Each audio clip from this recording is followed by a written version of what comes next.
should mention as well, if you're logging into the Canvas course section, take a look at the course materials link over here. So that'll take you to the course GitHub repository. Kind of looks like this. So every week, you can actually preview what we'll be working on and then download all the class materials that are linked to that. I mean, essentially the same stuff as in the zip folder. Same thing for here with our Photoshop assignment. So you can download all the class materials from here, and you also have access to lecture slides as well as the video recordings. So if you ever want to review, so you can just navigate to that repository and take a look. Where did you say that was? Oh, you can access it via the link that is on Canvas, right over here in course materials. Also kind of useful, like, you know, when you leave the course and stuff, like everything just kind of lives online and it's still available to you. Although I think you have access to like Canvas in perpetuity, but still not sure about that. Don't like to assume that, so.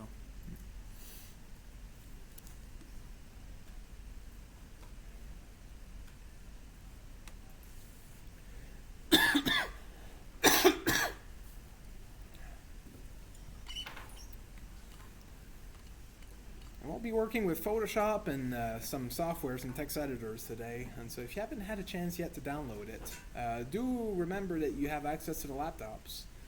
Those are available over there in the laptop cart. The login ID and password is displayed right on the card.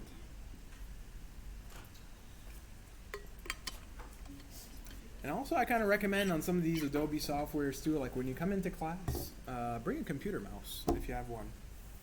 Usually I have some like lying around, and so if you ever need one later on and stuff, I'll just make sure that that's available.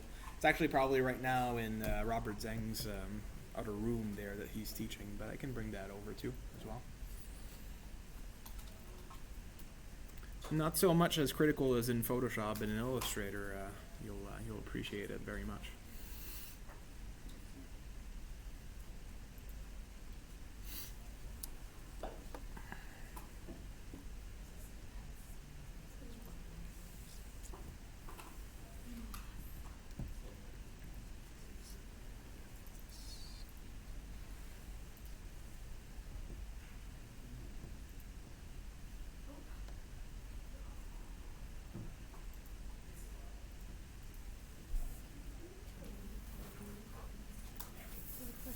Yeah.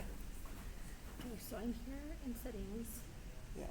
And so this was the URL that I gave you, but that's what's published. Yes. So What but I you need wanted is the that URL one. that's there Okay, that to one. the actual user account. Yes. Yeah. Okay. And with the settings on it and everything? Like I this? can just get rid of the settings if you want, but from there, you know, I can navigate to the right place. Okay. Yeah.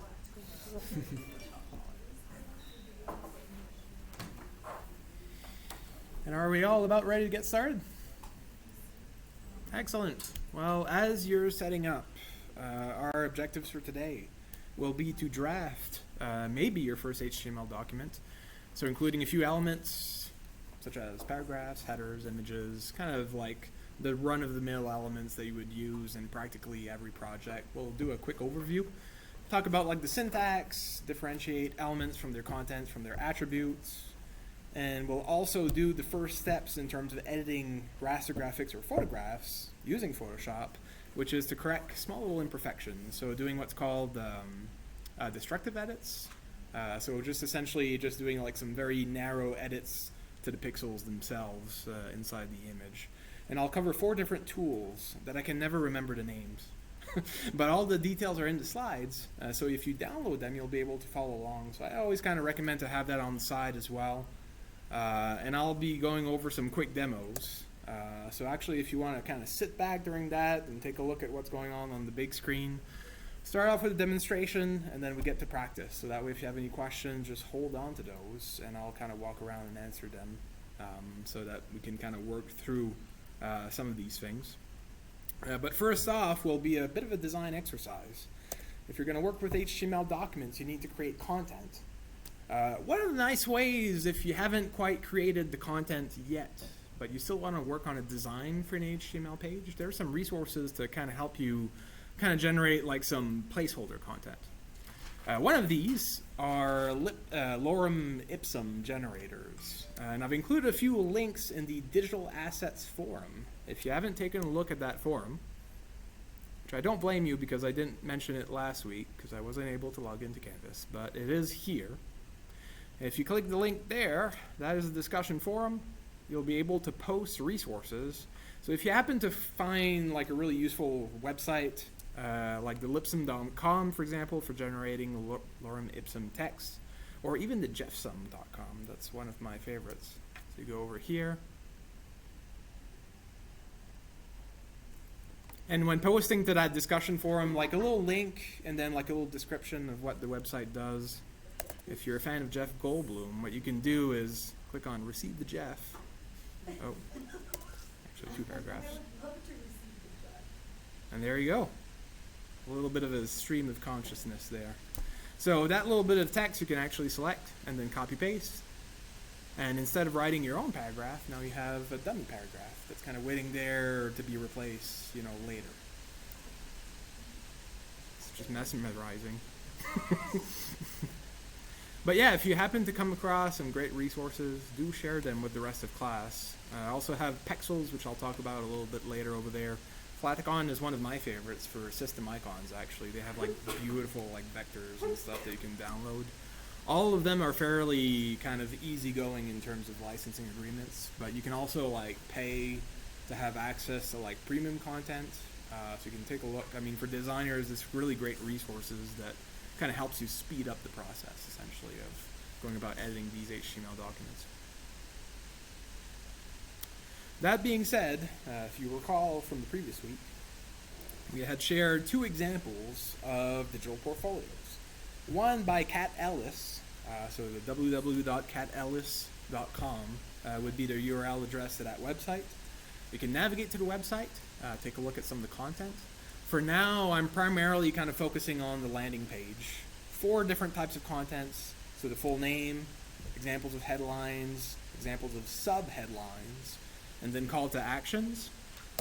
Another example here from the James Gillen, so that's jamesgillen.co.uk. So if you want to navigate to both of these websites and take a look, what I thought that we could spend a little bit of time doing, at least in the first half of class, is first of all, recall your full name, so that's the easy part.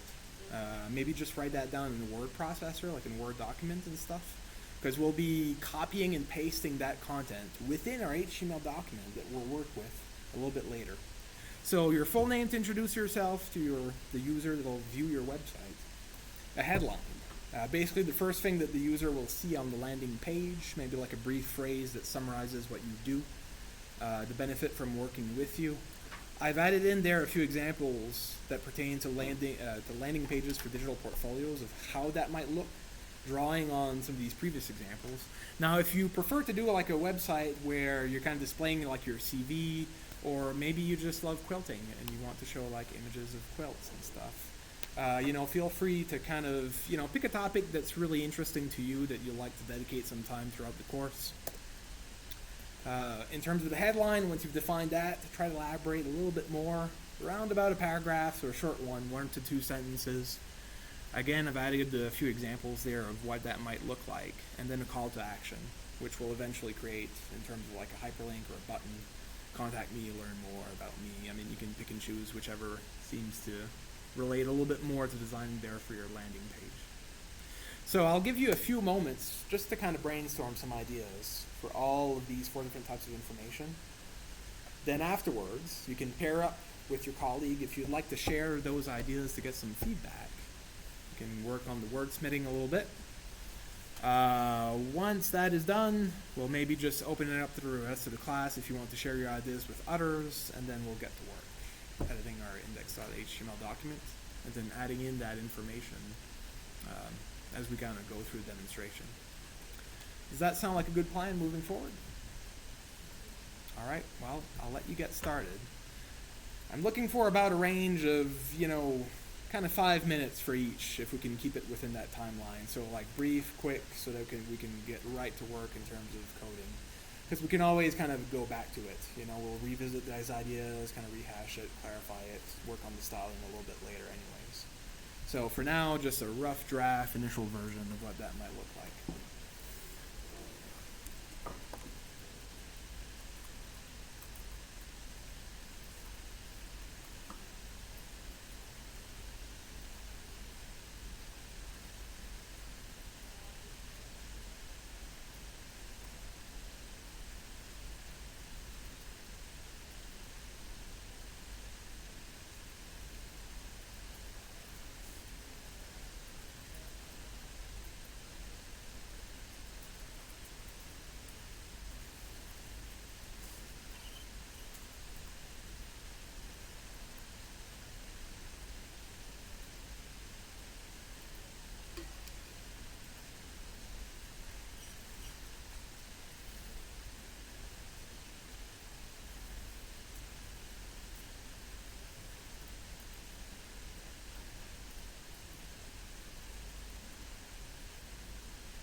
a few moments, we might just open the floor.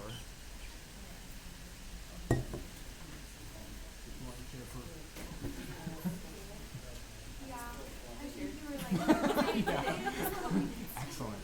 Quick, keeping up the brisk pace. That's what I'm aiming for here.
Yeah, I read through it all last night, and I almost did the post, and I was like,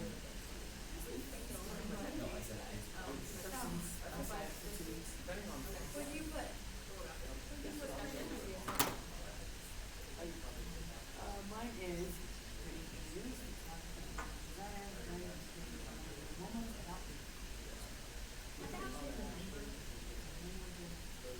Attractive. Creating attractive content. love it. How about this? Creating agreeable content. Agreeable content.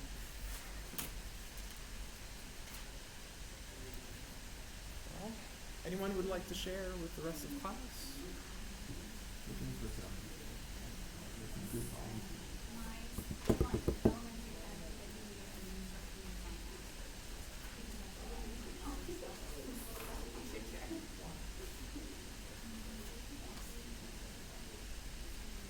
So, anyone would like to share with the rest of the class?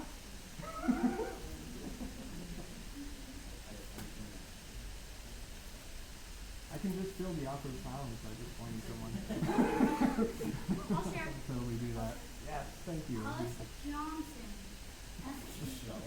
elementary educator, ampersand, instructional design master's student, creating engaging content for e-learning and classroom experience. Excellent. Contact me. I don't too specific, general enough, just to give them a sense for what you're about. You know, it appeals to a whole lot of people. Great. And why not?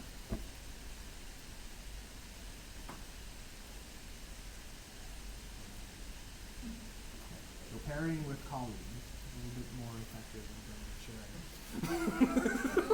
sharing. We'll revisit it. You don't have to share it all right now. Plus, if it's easier to share it, actually, we could even use the canvas to just go about like sharing our links to the repos. You know, so once you have it up like live, what we could do, make those links available to everyone. So that way you can actually like study different examples and stuff so that you can compare and contrast. But for now, let's kind of keep working on it. Now that you've got your basic kind of content defined, or if you're kind of still working on it, you can use some Jeffsum. If you want to follow along with the demonstration for today, you can download all the class materials from the GitHub. So I kind of recommend doing this on a regular basis. So if you want to download all of the finished HTML page, so what we can do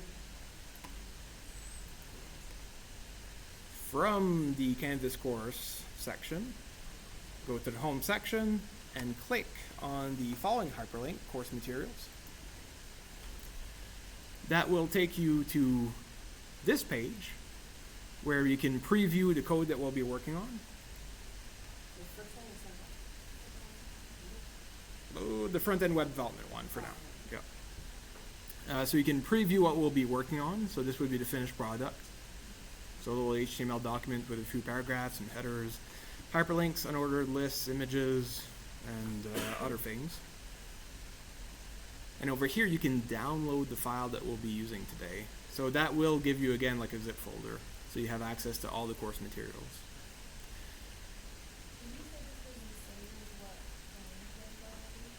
Yes, well, the same exact documents you can have access to by downloading this zip folder. Same thing. You know, I always like to have like multiple options for doing much of anything, just in case Canvas goes down and then, you know, we're not able to access all the materials. Now, if this is the first time that you're uncompressing a zip folder, just a matter of left-clicking on the zip folder followed by a right-click, and then you'll have the option to extract all. Again, if you don't have that option, you might have to install a software like 7-Zip. That one is freely available online. So if you have any problems with that, just make sure to talk with me at the end of class, and we'll make sure to kind of get you set up so that you can open these zip files. But once you extract all the content, you'll have a folder that will appear. So for instance, if I just don't want to extract over anything that I have here, but if I right-click, extract all, and then extract, you should see the folder appear with the same name wherever you have it saved. So either in your download folder or on the desktop. And then you'll be able to navigate through all of the documents and then have access to the materials that we'll be working with. Let me just kind of close down the light actually so you can see a little bit better. I find with some of these softwares with a darker background, it actually doesn't quite project very well on the screen. Now, assuming that you have the folder open, are we all on the same page up to now? I promise I'll go through these things a little bit quicker on week 3. I mean, this is just the first time, so really taking our time to go through it. No rush. Now, you might have installed from the previous week either Brackets or Visual Studio Code, both of which are text editors, and they allow you to open files, like index.html files. That index.html that's included here, if I double click on it, it'll open in default in a web browser so you can actually see it. Sorry, this might have been an assignment that I might have, yeah. Where is my document? Ah, over here. Yeah. So if I double click on that index.html, it will be rendered in a web browser. If you want to take a look at the code, you can right click on it, and then you'll have the option of either view page source or inspect. If I take a look at view page source, so you'll see all of the written code. The problem behind this is that you can't actually edit that information. So you need a text editor to actually go about opening the document as well as creating new documents or creating folders and saving them under different types of extensions. So that's why we'll be using either brackets or Visual Studio Code, and I'll kind of show you how to open these documents with both. So if you've installed either brackets or Visual Studio Code, once you right-click on any index.html document, sometimes you'll have access to a shortcut option where you can either open it with brackets or open it with code. Now, if either one of these options are not available, you'll actually have to open the software first. Now, depending on how you installed it, you might just try looking for somewhere, just typing in your search bar like brackets. And once you're able to locate that app, the executable file, click on it, and that should open the text editor.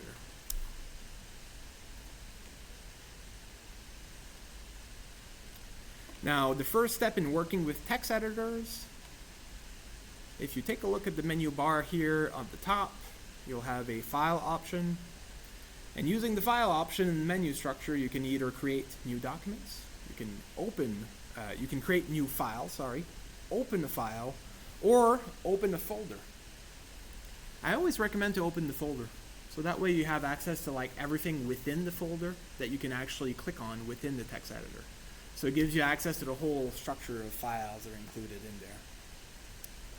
So if you choose the open folder option here, and then navigate to wherever you save the file, so that might be on the desktop or in the downloads folder.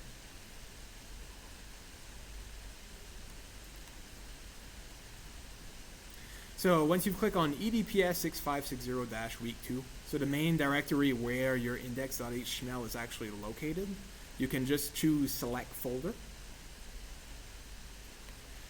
And over here, you might have a preview of the folder structure. So that includes things like an index.html. And if you left click on that little tab here for the document, you'll be able to see the code. But maybe other things as well as like a project file for Photoshop, and like you might have like a .zip folder, or even like an images folder over here with a few JPEGs inside.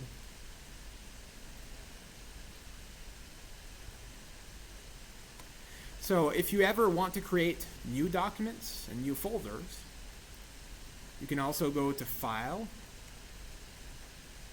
and let's say we try out like new here. So you'll notice the new document shows up as an untitled document, and you usually have to save as to locate where you want that file to be stored exactly. So if I go to File and then Save As, so now I can navigate to a location for that new document. So you could go to like your desktop, for example, and then create like a new folder, like week 2 demo. And whenever you want to create like a new index.html document, you just have to remember that you have to specify both the name of the document and the file extension. So you can type in index.html, so including both the name and the extension. And then save. And you should see that the tab for that new document has been updated to index.html.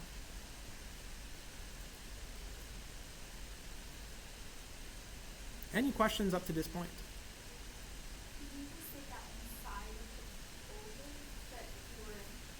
Yes. Now, I have another folder actually displayed over here. So on the left-hand side in that drop-down menu, you can just like open that new folder that you just created, and then it'll be displayed on the sidebar to the left.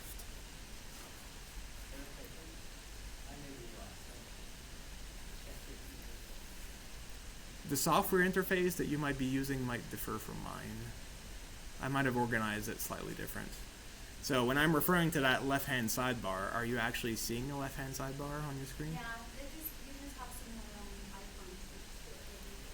icons. Okay, so that's just like an extension, I think. Yeah, it's just like rendering the type of file as it's showing up. So, don't be worried about that. But actually, if you want to learn like how to install some of these extensions to do the same kind of effects, I can just tell you like which ones that I've installed. Is there a way to reveal the tabs that you have? 'Cause I just saved mine and I don't have I'm not gonna tab. Is that a big deal? Hmm. See, if he's got Yeah. tabs across the top. So. I'm sure that's an extension as well. Oh, you Oh, I apologize for those little discrepancies. But for now, as long as you're able to open and save a document, an index.html document, then we'll all be on the same page, essentially. Am I correct in assuming that we're all up to that point? Excellent. So I don't hear any no's, so that's always a yes for me. Another functionality that you might find helpful in working with brackets is the live preview option. In the upper right corner, you'll notice that there's like a little kind of like an icon that kind of looks like a lightning bolt. So if you click on the live preview option, this will render the page inside a live web browser so that you can preview your code as you're working on it. That's another actually really useful functionality. And usually when I code, like I usually have like the live preview right to the side so that as you're adding content, you can see exactly what happens on the page. And that gives you a little bit of feedback.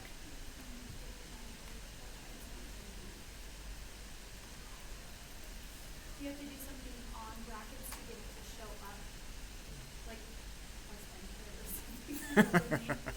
something? I recommend you can save the document. Yeah, you have to save the document for the updates to actually show. And the shortcut key to save the document is a Control and S.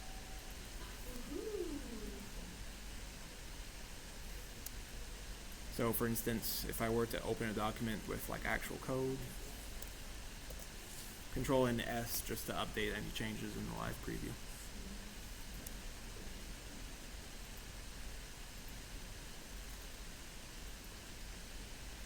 And that's about all you need to know when navigating the interface for brackets. So essentially opening folders, opening files, creating new files, and then saving files by defining their extensions. Is there any other questions up to now in terms of navigating with brackets before we move forward? Yes. I'm getting Okay, an error. I'm going to work with you on that a little bit later. For now, just kind of listen in and stuff, and we can easily get that figured out. So you said if I'm, Same thing. I'm actually in brackets when I open the folder, it's giving me an error when I click on the. That also might be specific to your PC. We'll take a look at a little bit later. Can you open a document though? Error opening file. I'll go over with the break with you to try and fix that a little bit. Yeah. Over here? So, you said that defining the HTML when you're sending it, is it always going to be .html? Not always. That's why we're using a text editor. So it might be a .css for a style sheet. Oh, I see. It might be a .js for a JavaScript document, or like maybe like a .py or something for other kind of programming languages. Okay. Yeah. But today it will Keeping it easy. Any other questions in terms of navigating the interface for brackets? Okay, well, brackets being an option. The nice thing about brackets, not a whole lot of clutter in terms of working with that screen. I mean, the functionalities are pretty basic. You can see all the documents, click on them, they'll open up. Very straightforward. Another alternative in terms of working with text editors is Visual Studio Code. So if I go over here and I say, I'm just going to try and open it with code here. So it's either or, you didn't need both. I mean, they do essentially the same thing. Okay. What might differ is the Visual Studio Code interface, a little bit more kind of busier. I like Visual Studio Code because it has like a really great community of people creating extensions for it. So probably for this class, like if you're just like learning how to code for the first time and stuff, and you don't want to mess with all the extra extensions and kind of customizing those, you can stick with brackets, which is kind of like easier and stuff. I mean, it's stress-free basically. But if you are working quite a bit with code, I'd recommend just jumping right away to like Visual Studio Code, because those extensions really make the process, you know, that much easier. I might stick to Visual Studio Code, because I'm using like a little extension to highlight the indents, and sometimes that's actually helpful to see that explicitly on the screen. I don't know. I mean, there's really no difference at all. You do have a live preview option as well for Visual Studio Code. I remember now. Visual Studio Code hasn't updated their software for Mac, so. Bah. I could suggest a few other alternatives too if you're not a fan of like brackets. Yeah. No, I think I just would like to learn whatever you Or tell you what, I mean, if we can all agree on we'll all use brackets, I'll switch right away to brackets. If it works on everyone's computer. Let's do that then. So skipping Visual Studio Code for now, but I mean, very same basic functionalities. But again, you have like a few extra toys and stuff. And then opening with brackets.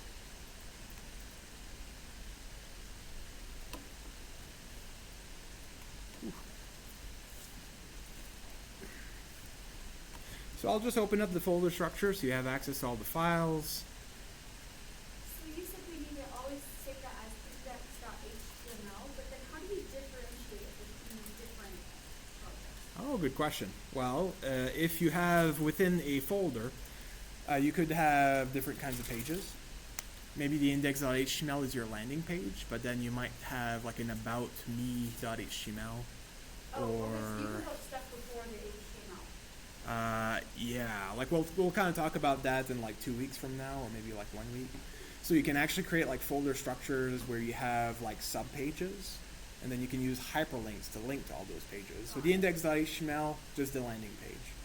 But then you can have like other sections, like an about me.html that's maybe like in the folder, and then the user can actually click a link on the landing page to navigate to that page. So that's a little bit more advanced, but yeah, definitely you have a lot of flexibility. Different websites, Right. like when we're gonna have an index.html, could you name one like this project index.html and this one this project? Oh, I see. In that case, you can leave, the name of documents can be the same, it's no problem. The folder names might be different because they might be like stored on different repositories of different projects. So there wouldn't be an issue on your laptop, like on your computer, No. as long as they're in different folders like that. Pretty much. Yeah, I recommend kind of keeping all those files organized. Like you might have like a projects folder somewhere in your documents where you have like all of your repository folders just like listed as different names, and so that way like when you get something from your repository in GitHub and you save it, it doesn't overwrite anything. It's not supposed to. Yeah. Well, opening the folder structure over here, so I'll just go through those steps again. So open folder, and I'll navigate to my week 2 folder. So for here is the completed demonstration they'll be going through today. So just listing a few different examples of HTML elements, and then I'll mention 2 different types of attributes for div containers in this case, like IDs and classes, and we'll go over some attributes for images as well. So all of that, you can scroll through it. I mean, the code is already written for you. It's really up to you if you want to kind of write and follow along. I recommend usually to kind of leave that step up to when we actually practice. So that way you're kind of not like paying dual attention to what's on the screen over here and what you're doing on the laptop. And usually I kind of find that kind of goes like a little bit more smoother. So, you know, if you want to just sit in, listen into the demo, what I'll do is I'll actually create this document from scratch. So that way you'll just have the complete example that you can edit for yourself. But just using brackets I'll just go through the process of actually like creating that document from, step 1 essentially. So what you could do, and here I'll just start off by creating a new folder.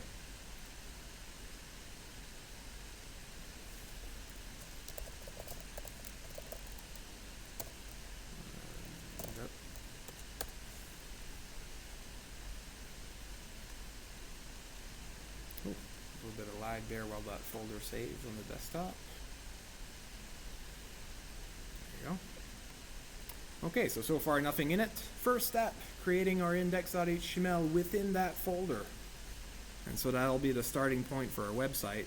So if you remember what we did from week 1, we can recreate those steps here in the text editor. So just a matter of going here and then opening the new folder that we created. There, I'll just navigate to the desktop, find my folder and select it. So far nothing inside. And then using File and then New, we can create a new document. That document is untitled, so right now it just exists in brackets essentially. So you can go to File and then Save As to define the file name, the extension, and then the location of the file.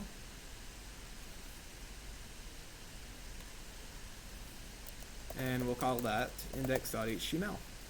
So you'll notice here at the top, location of the file is a new folder that we created. And save. Now in terms of creating new folders, again, if you click on File and New, and I think we have the option from like the Save As menu. So new folder, and here we can just call that IMG for short for images.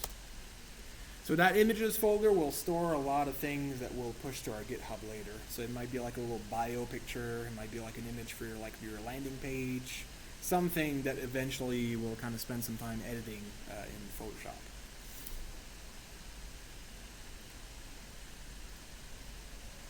So I think I created that folder, so if I just cancel that and then close this, I mean, honestly, for creating these folders, I never really use the text editor anyways. I just kind of go over here, right click, and then you can create new and folder, and just add that into your folder structure.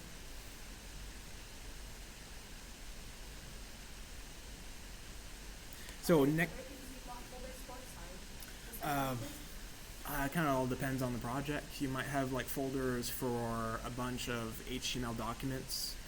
Usually there's like a CSS folder for your style sheets. You might have a JS folder for your JavaScript. It all depends on how your project is organized. Sometimes too, if you're working with different kind of frameworks and stuff, they have like a standardized folder structure that's already created where like all the HTML might live here, the CSS documents might live there. So yeah.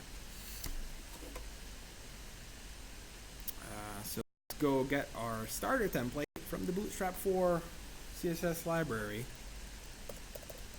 So if you remember again, week 1, so we navigated to the Bootstrap 4 website, and we're using that website just to kind of help us out in terms of the process of creating UI elements. So just leveraging all of their style sheets and their JavaScript documents that they've added in as part of their framework.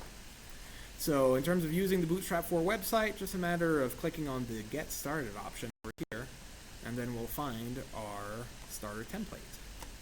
Just a little bit of a code snippet to get us started. So that way you don't have to remember all that stuff by memory. And that will add in a few helpful tags, such as, first and foremost, a doc type reference. The doc type reference just defines that as an HTML document, just kind of something that you would find in all HTML documents. Same thing for the opening and closing HTML tags. You'll notice that the syntax for tags is pretty much standardized. So you start off with an opening bracket, defining the type of tag. In this case, it might be something like HTML. And then sometimes you'll find that there's attributes that are listed there. So here, for example, lang for language, which would be the attribute name, equal to the value of the language, which would be English. That opening tag is followed by a closing tag on line 22. And it's a closing tag because usually it has like a forward brace right at the very beginning. So opening brackets over here, forward, like a forward. I always mix up all these character names. A forward, is it a forward slash? I think it's a forward slash. Followed by the name of the tag, and then the closing brackets.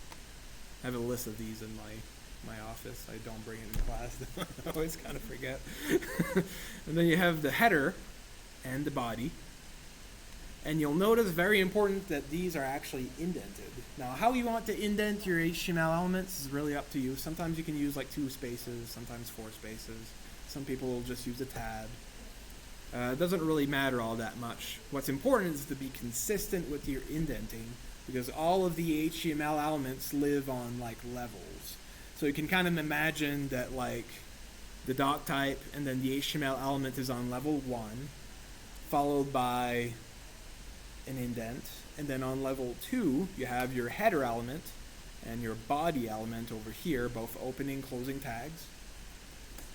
And the indenting is kind of helpful because it helps you kind of visualize which elements are embedded within another element. Now, keeping track of that structure, super important. Most of the problems or the errors that you make while you're editing HTML documents always have to do with, you messed up the indenting and then you forgot to add in like a closing tag. If you forget to include a closing tag, what might happen is that you might have like an error. Like your HTML document doesn't render properly, or something is not visible. That, again, you can take a look at the live preview. So usually you just kind of opening like the live preview, keeping that active on the side, might tell you sometimes when you just kind of forgot to close a div, and then something is not showing up, and then you kind of wonder why, and that's where all the fun starts, to kind of figure out and investigate. You get to clean up your indenting. It can take hours. The fun. So that's why indenting sounds like a really basic skill, but just taking the time to kind of indent properly so that all the structure is visible, really helpful stuff. Within the header section, you'll notice that all of this stuff doesn't actually appear on the page. Maybe with the exception of the title. So if I were to change the title over here, something like Week 2 Demo, and then Control S to save as the shortcut key, you'll notice that the title appears on this little tab here in the web browser. But otherwise, a lot of these meta tags, I won't talk about too much right now, but usually they kind of define things, for example, like the character set, so the type of character in which you write your text, which by default tends to be UTF-8.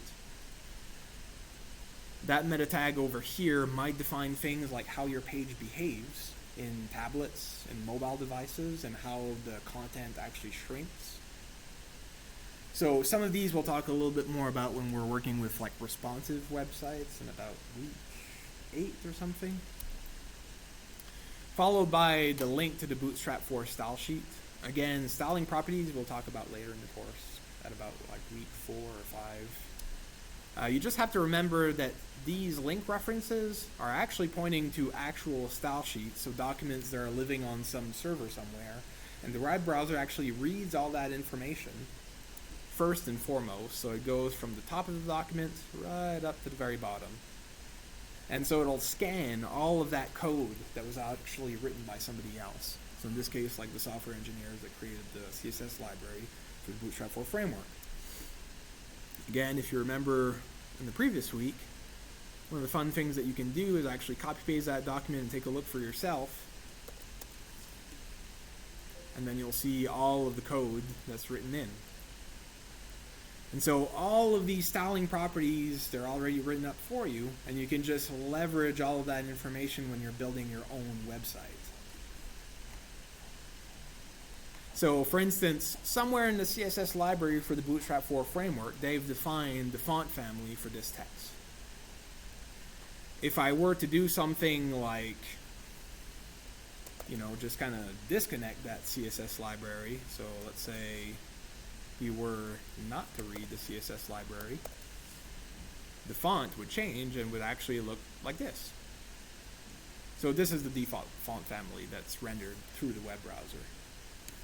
What the Bootstrap 4 framework is doing behind the scene is actually defining the font family beforehand. So if I were to reapply the sheet and take out this little comment here, so you'll see the font family being changed. So we'll cover all of this CSS stuff in like week 4. So for now, you don't have to really worry about it all that much.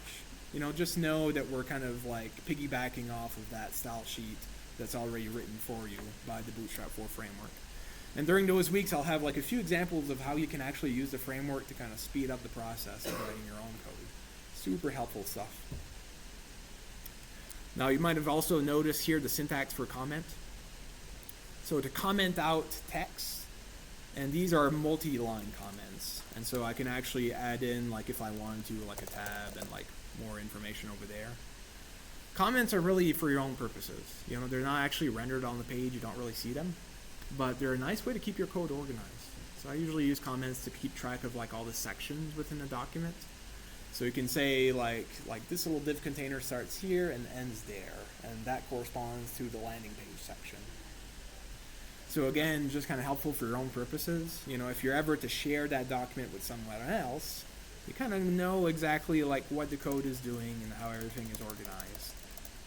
So all throughout, I'll kind of share some examples of how to comment out these different sections, and you'll get to use those quite a bit.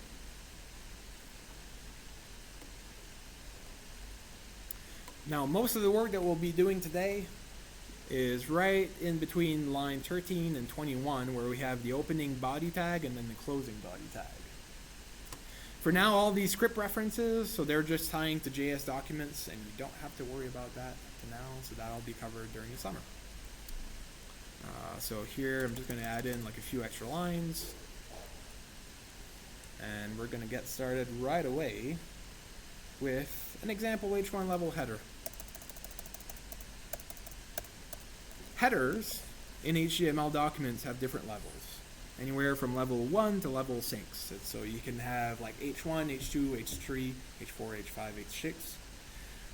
By default, they have different styling properties assigned to them. Like an H1 level header will always be rendered with a larger font size than an H6 level header. So for instance, if I write in my name there, again, just the basic syntax, the opening HTML tag, followed by the closing tag. But what gets rendered on the web page is the actual content of the element itself. That's different from the type of elements, in this case an H1 level element. So just make sure as you're writing these elements that you keep track of your / there to define the closing tag. And again, be generous in terms of your indenting. And that will just kind of help you keep track of the H1 level element being embedded within the body element, for instance. So just to kind of exemplify that further, so if I were to include like something like, let's say like a div element, so I can select this, Control and X or Option and X on Macs to cut for the shortcut key. And then selecting on line 15, just make sure to use a tab or like multiple spaces, followed by Control V to paste as the shortcut key in brackets.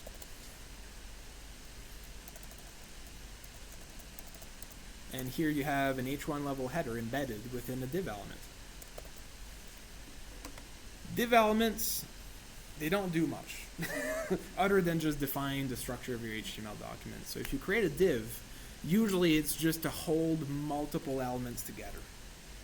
Divs will become really important once we start playing around with the structure of the website itself, because you can use them to create things like flexbox containers, so that you can have like columns and rows, and the divs will kind of define exactly how all of these elements behave relative to each other.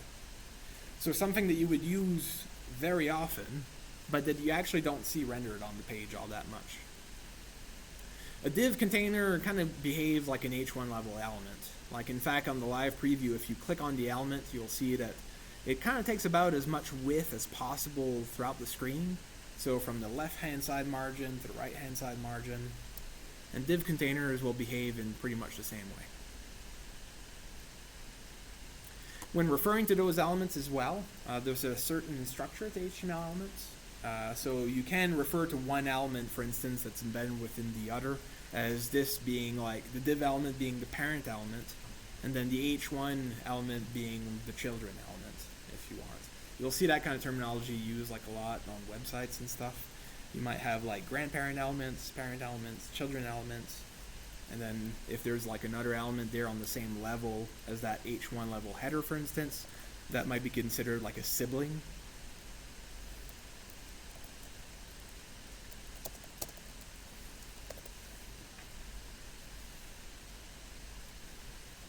Any questions up to now? There's a whole lot of stuff that's covered really through the Code Academy module, but now that you're actually able to do using the text editor. In terms of different levels of elements, of headers, different levels of headers. So an H2 level header, so you'll see the font slightly smaller in this case.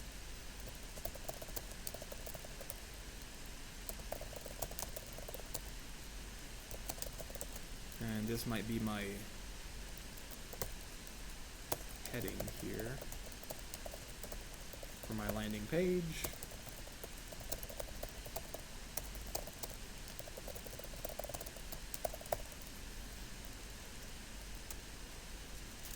And again, the H3 level header will be slightly smaller.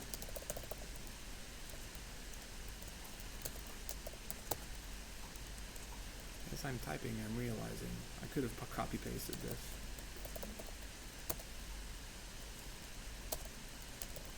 But you know, if you're following along, you can just kind of copy paste your own header, subheader information that you've generated so far.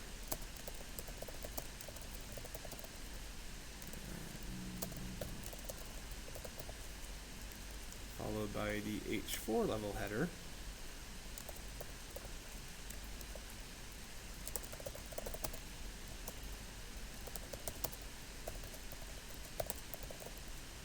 Very long-winded text to toot my own horn. So technology, that leverage, blah blah blah. Analytics and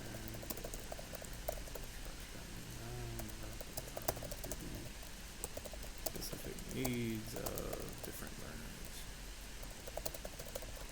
All right.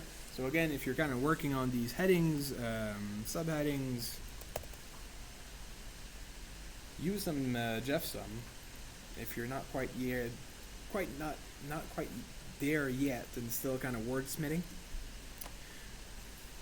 One thing about elements is that you can have attributes.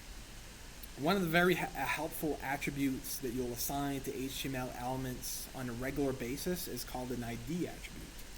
ID as in short for identifier. An ID attribute is written as such, just ID, in the opening tag of that particular element. IDs you tend to use actually quite a bit with like div containers just to highlight a certain section. It's a really good strategy when you're assigning things like styling properties, for example. If you want just the font family to be slightly bigger on that section within the div container for the landing page, for instance. So you might have like an ID attribute that you create. Using the equal sign, you can assign a value to that attribute. Something like section-landing or SEC-LAN for short. Can I ask a question? Yes.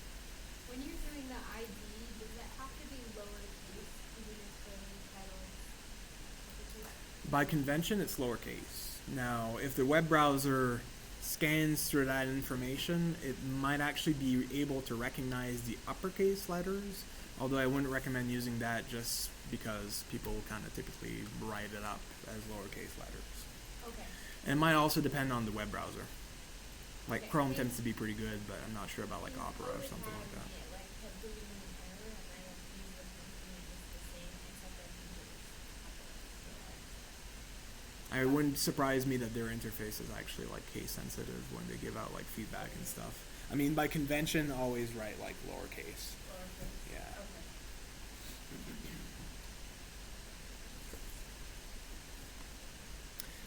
Another attribute that you might assign to HTML elements, which is kind of like an add-on to the syntax for creating an element, is working with anchors. Anchor elements, again, have like an opening tag, a closing tag, but in their case, since anchors are hyperlinks, usually there's a hyperlink reference attribute. It's written as href. And again, the value that you assign would be a little bit of a string of text. Now, when you're using brackets and you've defined an href attribute, you might notice that once you're about to define the value of that, you'll have a few suggestions that might pop up over here. Usually, hyperlinks, they might refer to documents within your folder structure, for instance. And so it might recommend some things like, well, maybe you want to point to the index.html, or maybe you would like to point to something else that exists within the image folder. What you can also do is to define sections within your document that you want to point to, using like the pound sign, for instance, and then defining the section as in sec-abo, as in section-about. Now, this we'll talk more about later in terms of different strategies for creating these links. You know, you can have like a specific way of creating hyperlinks where they might point to an external page and then it will open a separate tab. Or you might have a hyperlink that points just to another page, but it opens in the same tab within the web browser. So there's all these little variations there in terms of creating hyperlinks that you can kind of rely on. What would that do? That would navigate to a div container that we'll add in later on with an ID attribute value assigned of section-about. So that's when you use the hashtag. Yes. You need to reference it to another div container. Just a convention to say that that is an ID attribute value. Yeah. So when you do that one, would you do div ID equals hashtag that, right? You can only write in, you only have to write in ID equal sec-abo. Not that hashtag. Yeah, not the hashtag. The hashtag is really just for the href attribute. Okay. But again, like examples of these, we'll talk about that later, you know. And like the nice thing is like to really learn more about some of these variations, since like I'll be able to mention some examples, but not like possibly like all the use case scenarios for defining all the different types of hyperlinks. The W3 School website is your ally. So if you would like, for instance, to learn, you know, how you can create like a hyperlink to point to a section within the document, just type into a web browser, W3 School, and then A for your anchor tag, followed by href, and take a look at the results.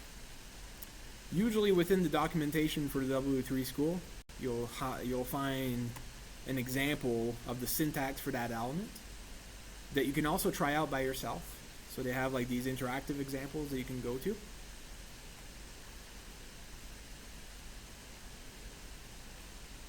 Ooh, internet connectivity being a little bit slow here. But very helpful is that they'll mention like some variations sometimes on the syntax and like examples of these. So it's just a matter of going over and like scrolling through their documentation, and then you'll find like an example of like how to link to an element with a specified ID within a page, as well as the actual example that you can try out. So, you know, when you're not quite sure how to do something, the W3 School website is the best place for making these kinds of queries. Of like, you might know that what you need is like a hyperlink, but you're not really quite sure of how to design it. And of course, like I have like the same questions creating the contents for this class and stuff, and so like I go to it like all the time and take a look at their examples. It's a really great resource. Now, once you've defined your href and assigned it the value, you can add in some content. So between the opening tag and the closing tag, you can write in something like about me, and that will show up as a hyperlink on the page.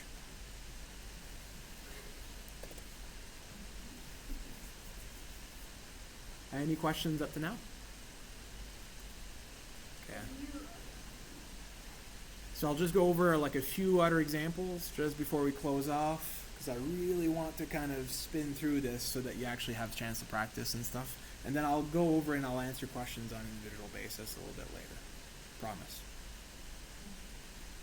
If that was an image, would you need to use the closing? Oh, well, that's a use case that we'll actually cover in just a few steps. Yeah.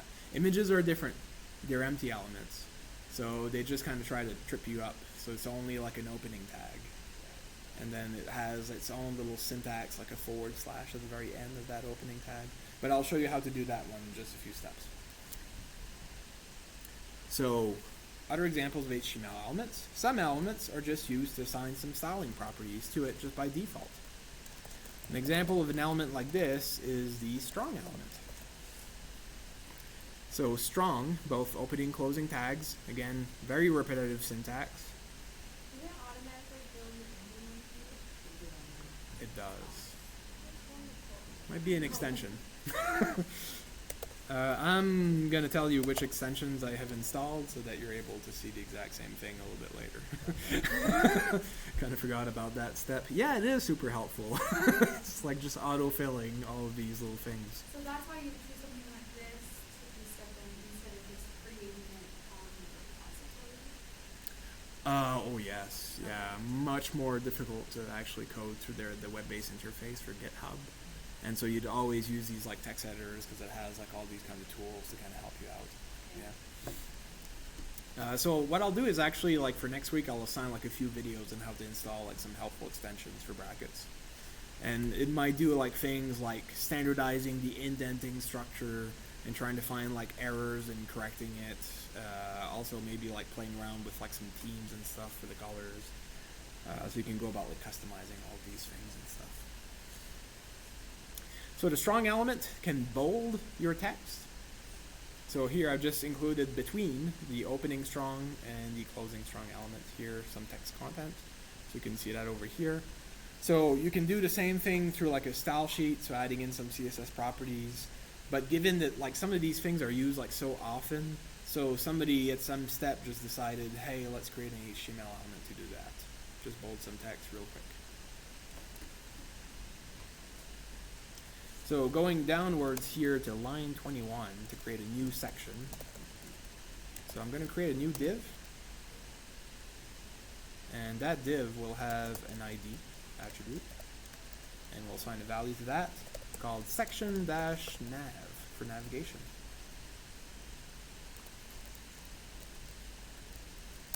And within here we can add in an example of an unordered list. So both opening and closing UL tags for unordered list. And these are different from ordered lists, which would be an OL tag. An unordered list will just be rendered as a few bullet points. And for each bullet point, there's a list item. So we can define those using the li and the closing li tags and just add in some content. And that might be the steps, the beginning of a somewhat of a navigation bar that we'll create later. So some of the list items might be about me. Or if you're creating a digital portfolio, maybe your past experiences. Other helpful pages might include things like your educational background, skills,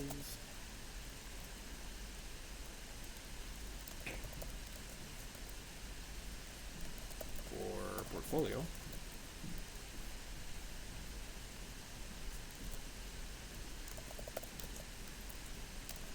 Awards.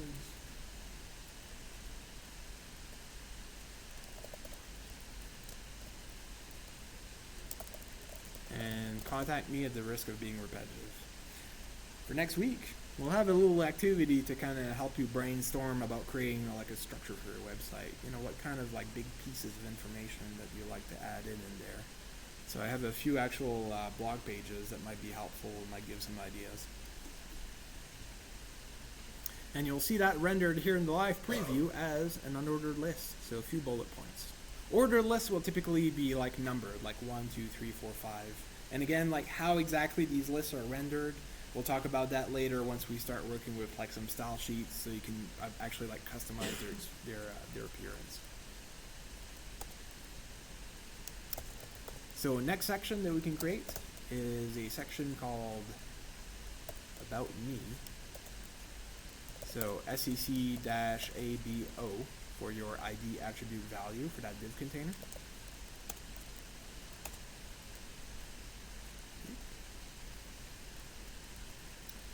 Maybe at the top of the page we have an H1 level header. And maybe that H1 level header says About Me. Kind of helpful to tell to your user exactly what that section is about. And then we have a new type of element. That's an image element. Now there's a few attributes that you can add in to define images. To try that out, I'd recommend first finding an image to use. And I've added in for the files for this week a beautiful image of myself. So you can copy paste the bio, and I think that's a PNG file. So bio.png, and add that in to your image folder as such. Now, the bio.png file is living within my img folder, within the main directory, so the same directory as my index.html that I'm currently editing. Now, it's just a matter of specifying the location of that image. And images are kind of different from hyperlinks in the way that they link to files. So instead of using an href attribute, here you're using a source attribute, so src for short. And as its value, if you're using brackets, you might have like a little pop-up kind of suggestion that's trying to point to like some possible options. You'll notice like the first of these options is img/. And so it starts off from the main directory where the index.html is located, and like just like scans for all the files that are included in there. So to point to my image, I can write in image followed by a / to define the file path. So within my image folder, then it might recommend a few files that are currently living in there, like the bio.png. And I can type that in, so bio.png. And that should link to my image file. Now if you close your image tag, and a lot of people kind of complain about this, if you just close it like that, it's perfectly fine. The web browser will still be able to render it. In fact, that's usually how I go about writing it. But by convention, it's a little bit neater to just include a space following the last value for your attribute, followed by a / for empty elements. Now, if you don't include that, it doesn't matter. And, you know, if you don't include it, I won't kind of bother you about it neither for the feedback for the assignments and stuff. Just a little matter of convention. And then saved. And if I take a look at my live preview, so there's this huge image of myself there right at the bottom of the document. Now, luckily, there's a few extra attributes that you can add in to define the size of that image. Attributes like the height equals a certain amount of, in this case, pixels. And the pixel value is always like an integer value, so it's a number, so 300. So it can range from like 0, where you won't be able to see it, upwards of maybe 1080, or which is about like the height of this screen, to maybe, I don't know, like 1920, which is about like the width, all depending on the laptops. So the screens are all kind of different. But you can kind of get a sense for it if you try it out. So if you type in 300, it's about yay high. If you type in 500, a little bit more. Right up to like 1080, which would be pretty close to the actual, or a little bit more. Oh no, much too much. There you go. So about the size of my screen there, minus like the little header there of the web browser.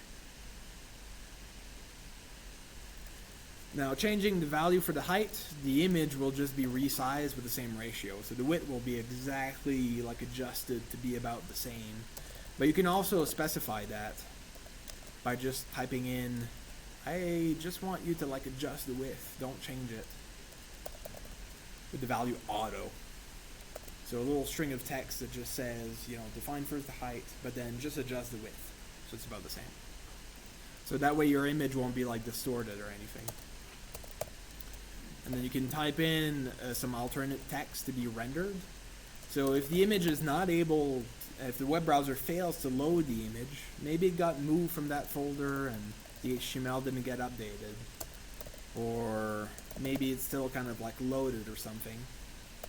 You can add in some alternate text. And instead of the image, it'll just be appear like Eric Poitras's headshot.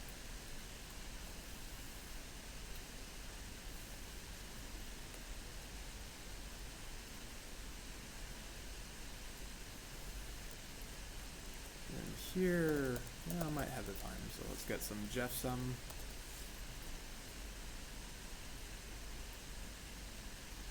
Just brings a smile to your face.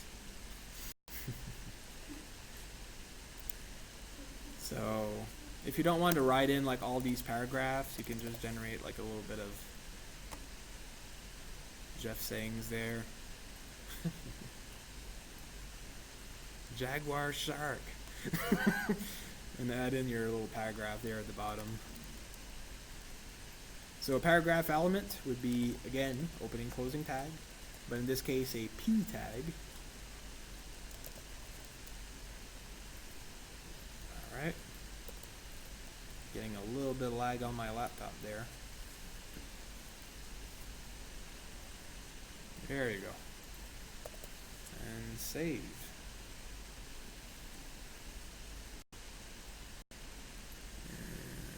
And so far so good. So a little paragraph there at the bottom.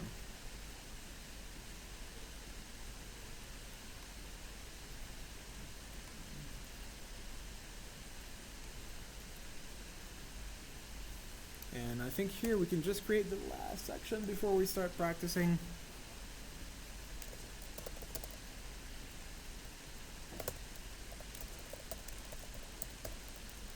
So that would be a section about like some experience, opening, closing div container here, and I'll just kind of quickly add in like a few levels of headers.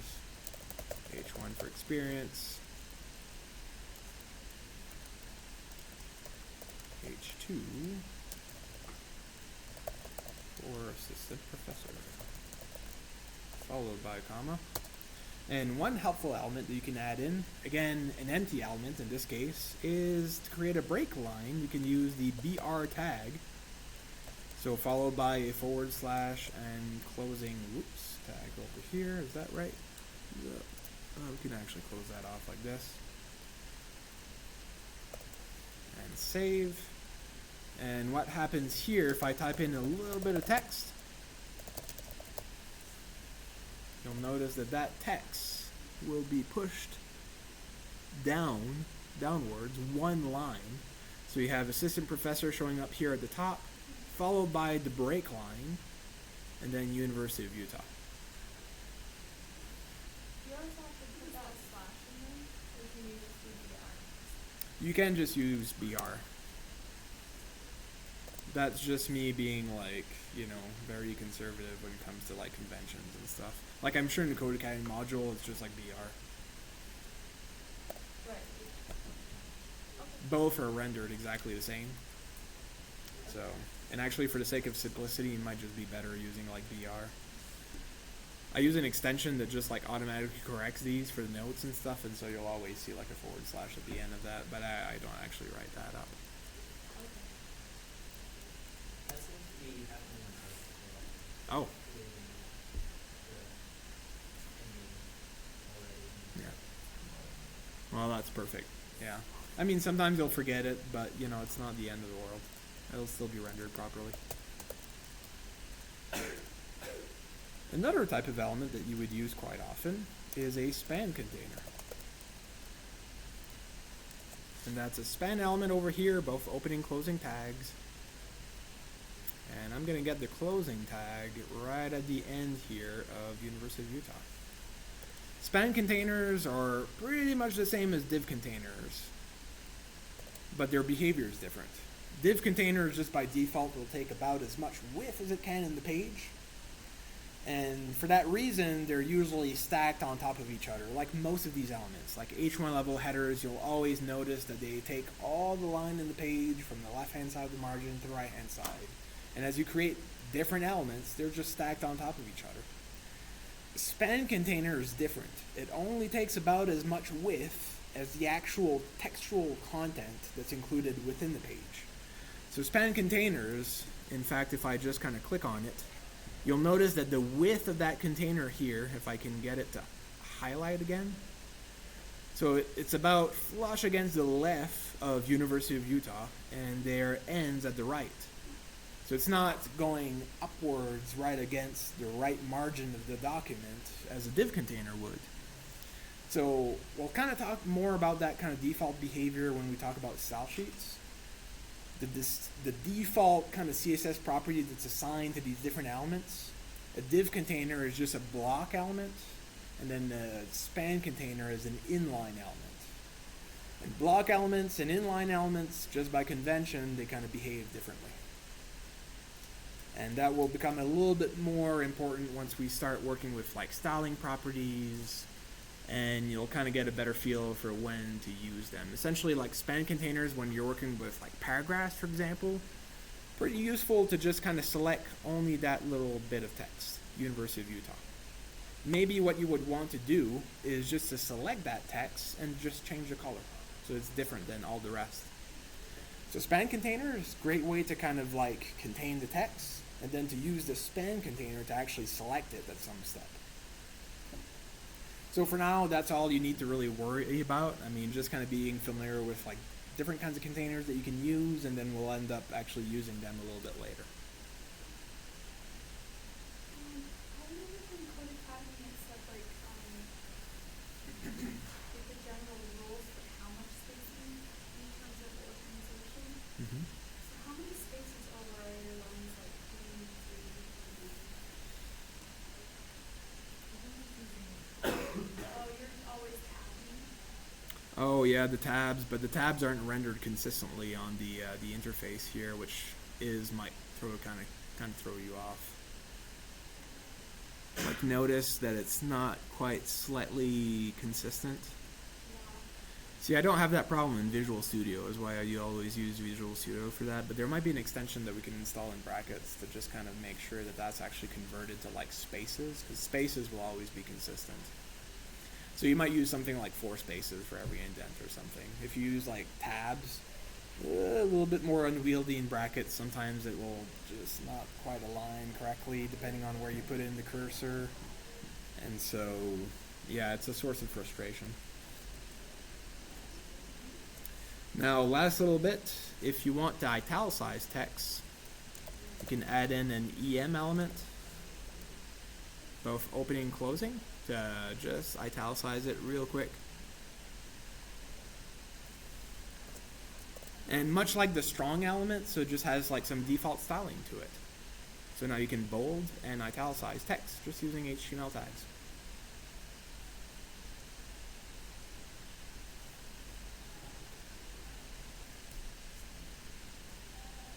And I believe that that is all I had for you for this week.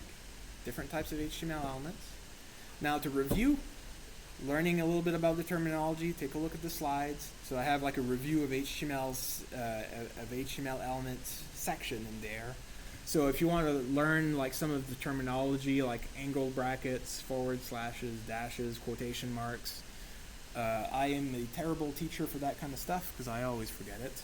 But you know, take a look at the review. There's also some really useful resources online that just goes over like all of these symbols and what they mean. Just make sure for this week that you're familiarized with the HTML syntax, opening and closing tags, different from empty elements where sometimes you only have one tag. Kind of getting a sense for like which HTML elements have access to different types of attributes. Like if you're working with hyperlink, for example, the href attribute, really important stuff. Same thing with images. The source attribute, the link to the files. These are little variations on the typical syntax that you'll just have to memorize up to some point, and that will kind of stick as you're kind of writing more and more of these documents just by practice. And for that, a really great resource, other than the review information on the slides, the W3 School website, I mean, I can't stress it enough. Just going over all of their reference and scrolling through it, because you won't learn everything about HTML from this course. A much more useful skill to acquire is actually for you to learn how to, I guess, regulate your own learning in a sense. I mean, you know, if you want to make some inquiries on like different ways of creating like hyperlinks, for example, because there's so many different variations that we can't cover just in class. Just click on the define a hyperlink link, and then you'll have access to all their documentation, like interactive examples, some little tips and notes, and then most important, like all the different attributes that you can add in for different kinds of effects. It's much more important as a coder to not memorize this. You know, like once the course is done, like you'll forget it in like 3 weeks and stuff if you don't practice it. You know, like I always kind of go back to the W3 School website myself, because in between the projects that we do in our lab, I mean, usually there's like a 4-month break from when you actually develop a software to when you develop the next one. So by then you've already like forgotten a lot of the syntax and stuff. It's just not coming to memory that quickly. So the W3 School website, you know, the greatest friend that you can have. So it has all that information available. It's just a matter of learning how to navigate, making inquiries, and kind of reminding yourself of exactly what you can do. And this course will focus more about like some of the strategies and how to think about like organizing your documents, how to approach it, and different ways of creating these elements, but keeping in mind their layouts in particular, which is the more critical step. But does that sound good for the first week for now, at least? Okay, so I talked too much. It is now 6:30. It's time for a break, a much needed break. But keep on thinking about it. I mean, we'll have more time to revisit some of the HTML next week. If you do have the time to add in things like your name, the headline, the subheadline, and the call to action to get started on your digital portfolio, maybe spend some time during the weekend maybe practicing that, but we'll definitely revisit it next week. So for now, we can take about 10 minutes, and then we'll get started with Photoshop. Go back to the Code. Right over here. Yeah, maybe we can do like some quick questions actually before we kind of move forward. How do we turn this in again? Excellent question. This is not a right? This is just a demo. So every week, like, you know, I don't believe in asking you to do like busy work and stuff. Like all the demos will just feed into an example of digital portfolio. You can draw analogies from that. So all of these like practice sessions, which in theory I'm supposed to have, but we didn't have this week for lack of time, these are all feed into your activity assignments.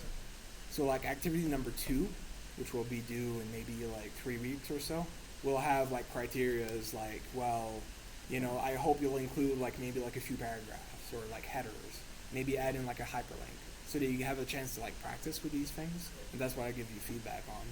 In theory, you can do all that work here in class within the 30 minutes that I'm supposed to allot for practicing, with the assumption that I don't talk as much. But you know, week 2 is always a little bit longer and stuff because we had to cover like brackets and how to navigate the interface and stuff. You know, by week 3, I hope that we can get to a point where it can get like, you know, 20 minutes worth of work in, so you can actually practice these things in class. But you know, try it out. If you have any questions, just let me know. In terms of submitting your assignment, that file that I just created is stored here, my index.html. I have my image folder and my image inside the image folder. What I recommend, like every week as you're working on these projects, your GitHub repository is always like the main point where you keep all of your files organized. There you go. So if you navigate to your main user account and then you choose your repository, which I had created one for last week. I think it was this one.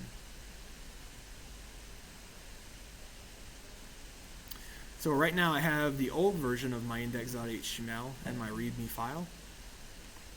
And what I can do is to keep that updated, I'll just select the new version of the index.html plus the image folder. So that's a control select to select all of them at the same time.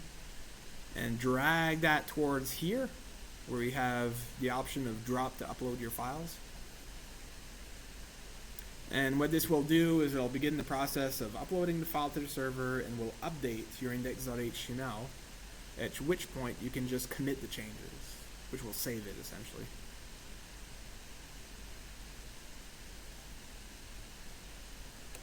And that process will take a few minutes to complete.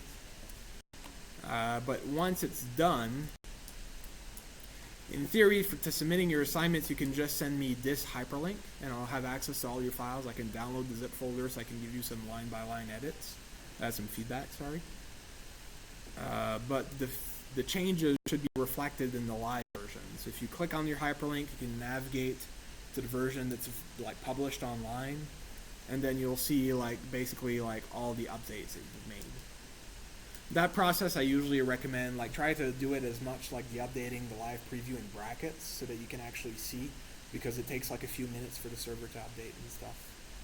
So maybe as much as like 5 or 10 in some cases, like if there's too much traffic on the website. But that to me, like based on previous years and stuff, seems to be like the easiest way of keeping everything organized and stuff. Yeah. Any other questions? No. Nice and easy. Well, I think we all need a break. So let's take a good 10, and then we'll come back and get started with Photoshop. Can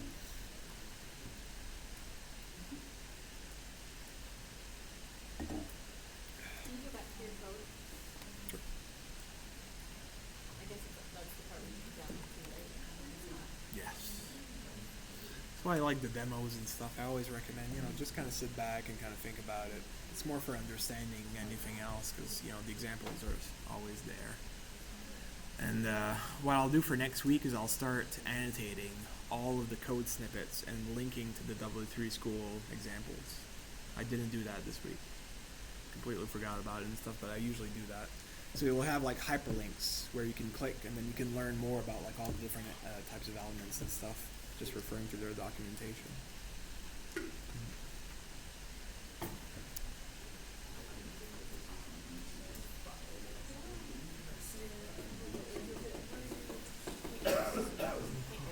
Yeah.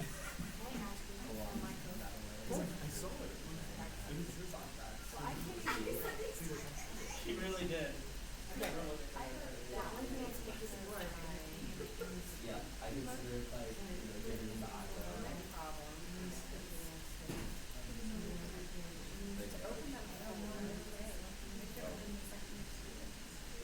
So the first step There were comments.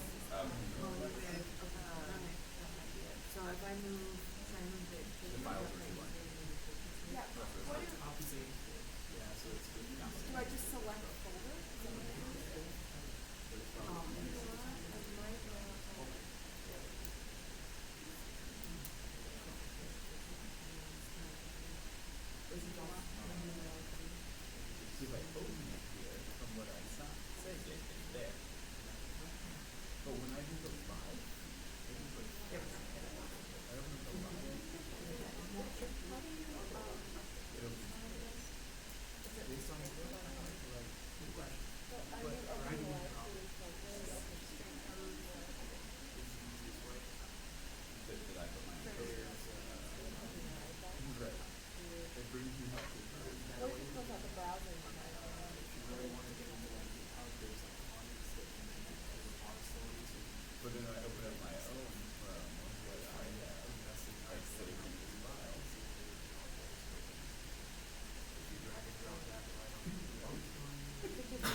So I had to close out the graphics still open the original. So maybe this is the problem. Oh, look how tiny.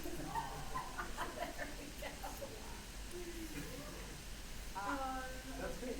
Okay, there we go. Yeah. So that's good. That's still so big.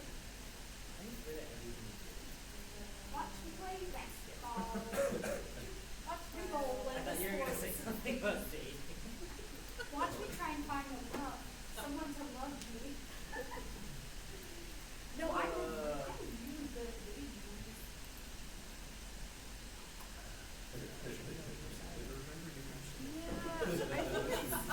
I love the call. I think it's just Because the it's, way that it's like deeper and creamy. Here's the folder right here, right? Extract the files. Yeah.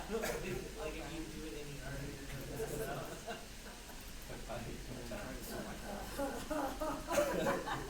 And that's how I, when you select the folder, the files inside should appear. Oh, it's really cool. That was like Yeah, files are always kind of different from folders and stuff, and I know they're interesting. They have Ryan Bill was really excited. Well, it's working properly. That's awful. But it's just a matter So this I'm like, oh, okay, cool. Cool. specify the folder. And then like, here we want the tags for you. They just like No, select the folder because itself. like there's been a guy. Once you selected that all the files that are within the folder will appear, and you have to double that to actually see the content. I never asked him how.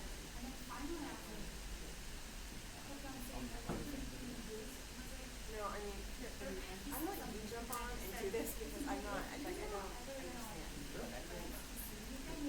Let's go through the steps. Your folder. He's like, no, I really want to see it. So it's on my Have desktop. has he asked me out of home? No. And I'm just like, Through that stuff, and you want to open this. Yes. So this was the first one you mentioned, right? The images? So that's correct, right? I'll then just using this option. So this is the folder you want to open. And then you'll see it like well, I would still be Okay, so I tried opening it, and I think that was a problem before, isn't it? Oh, no, that's, okay. like you can actually open it. So, But the index, and then the working files, the one that are active too. thank you. You're my like That's suspension. kind of So you're like you got kicked out of school and are going back in. Okay. So it's like super fun conversation. You know a lot more than we do. Ah, Okay, there it yeah. is. You little stinker. I know how to do it now. You little stink. Now I'm gonna make these look so cool. Math, watch this, judge, where's the math? The longest and most depressing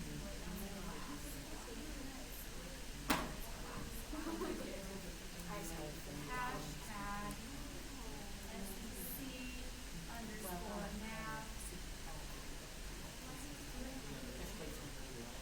Can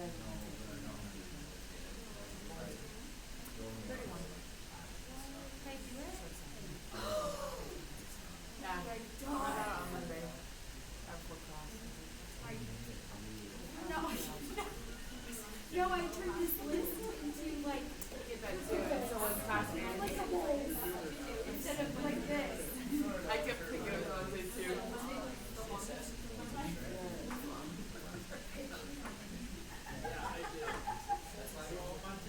Anyway, and then I have another friend that their little dog is I'm like, Why would I? Oh, that's so ugly.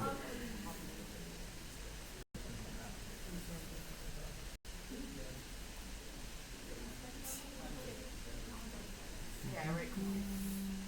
This is also going to be my interview, not really talk much.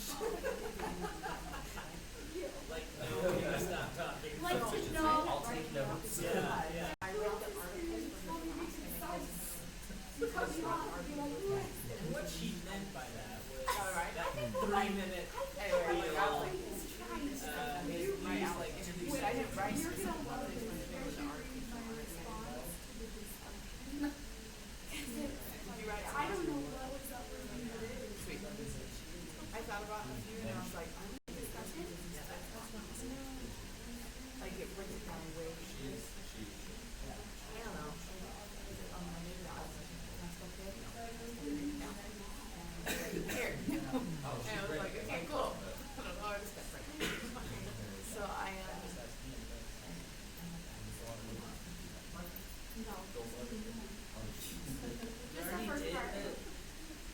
Don't.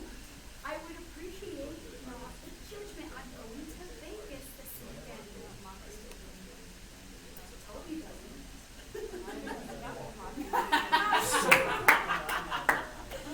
Well, I digress. Tell me it's you, Brittany, All right. Well, we'll get started in about a minute. If you want to open the Photoshop software on your laptop, I recommend starting that process actually a little bit early because sometimes it might take a few minutes in order for it to load and open. But if you want to follow along, and I recommend trying the Photoshop tools. You know, you can kind of like sit down while you're coding and stuff and kind of simulate it later and stuff. Photoshop, following the demonstrations, you do need to practice the tools because that's when you notice that you don't know how to do something. These little clicks, sometimes they're hard to kind of like verbalize and visualize and stuff. And so just getting a sense for like the different kinds of tools and stuff will serve you well. So I'll get started right away because we are kind of skimming it pretty close in terms of time. In terms of a preview of what we'll be working on, we'll edit this landing page kind of background image that we got from a website called Pexels. And so the original actually includes all of the little keyboard shortcut keys that are listed here. And I'll be using Photoshop to get rid of these little things. So replacing essentially the pixel color in the background, replacing the foreground color with the background color. So getting rid of all the little keys there on the keyboard.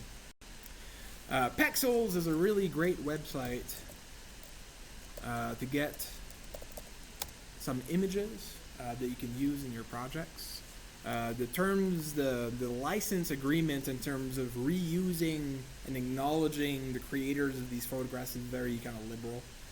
Essentially, you can reuse and edit without acknowledging the source of the image.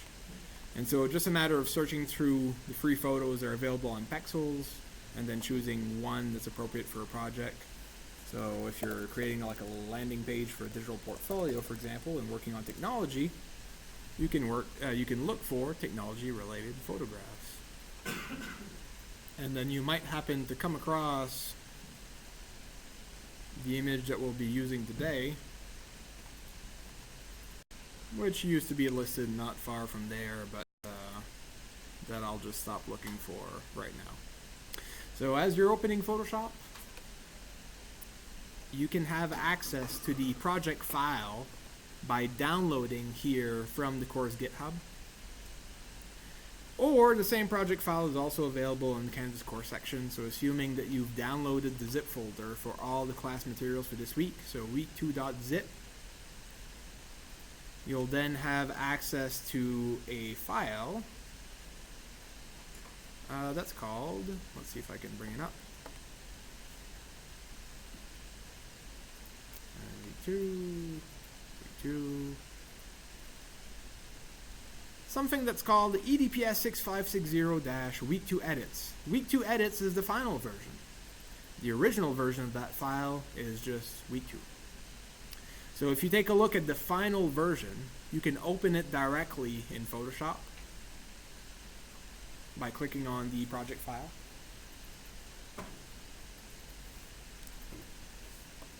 And that will bring up the image. You said edits is the final one? Yes. Alternatively, you can also just open Photoshop and from the File menu option, click on Open.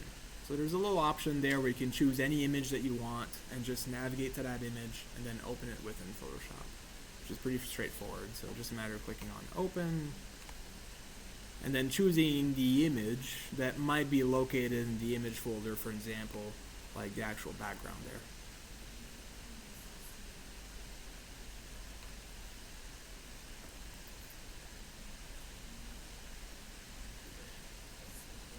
Another way of opening images in Photoshop is if you've installed Photoshop and then you've specified that that should be the default program to open images with.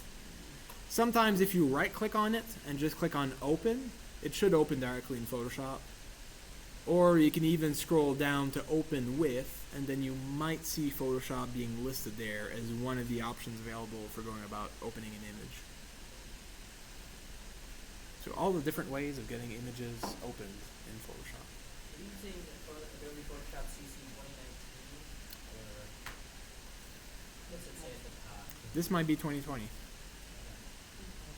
Now the interface should be similar and the tools will be the same, I can guarantee you that. But what might be different is like maybe like this little help kind of bar that shows up at the right. Now that might very well be a Mac Windows kind of compatibility thing.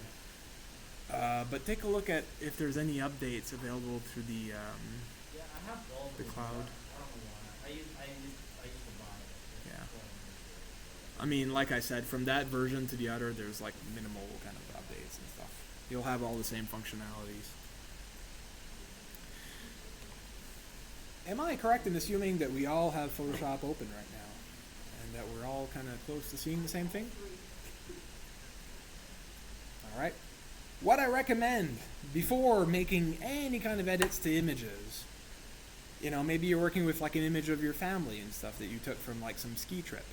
Always want to copy that image so that you're editing from a duplicate. Some edits in Photoshop, once you've saved these edits, you can't go back again. I mean, there's like the history panel to help out with that and stuff, but I always recommend, you know, if you particularly are close to that image, create a duplicate of it, only edit the duplicate. Another step that you can take in order to make sure that those images, you can always go back and kind of like correct any mistakes that you've made, is to just work on all of your edits by creating a duplicate copy of that particular layer of the image, and I'll talk a little bit about doing that later. But that's usually the first step in terms of the editing the image, just making sure that you're not destroying it and that you don't regret that. Essentially, very critical step. The second one is just thinking about the ways that you'll publish that image, and then think about like the intended resolution and then the color scheme. Working with images is always slightly different if you're going to publish them on the web. If you're going to print them, maybe using your own laser printer or printer at home, as opposed to working with a professional printing press, like for creating like a poster or something, where you might upscale the image quite a bit, or printing in like a magazine. So there's slightly different kinds of steps that you can take to specify things like the color scheme that you would like to represent the pixel color. So either like RGB or CMYK just by kind of convention. And also, if you're printing for magazines like you are, really want to be careful about like the resolution. So I'll show you how to set that up. Then cropping the image to its final size and orientation, and then repairing any flaws to the image. And usually you would make those steps first and foremost, which will what we'll cover this week. Next week will be edits to the whole images. Week 3 will be edits to only a selection or parts of an image. And then week 4 will be like fun stuff, and then you get to work on your final assignment for that. So in terms of tools for just essentially correcting little imperfections in that image.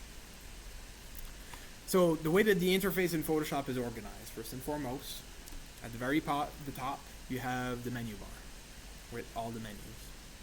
Usually those menu options might duplicate some of the tools that are available over here to the left in the toolbar. To the right. And then over here to the left would be all the panels. At the very middle is your workspace where your image appears. And at the very bottom is your status bar. Status bar will tell you like things like the height, if you're zoomed in or zoomed out, and like some basic kind of information about the image.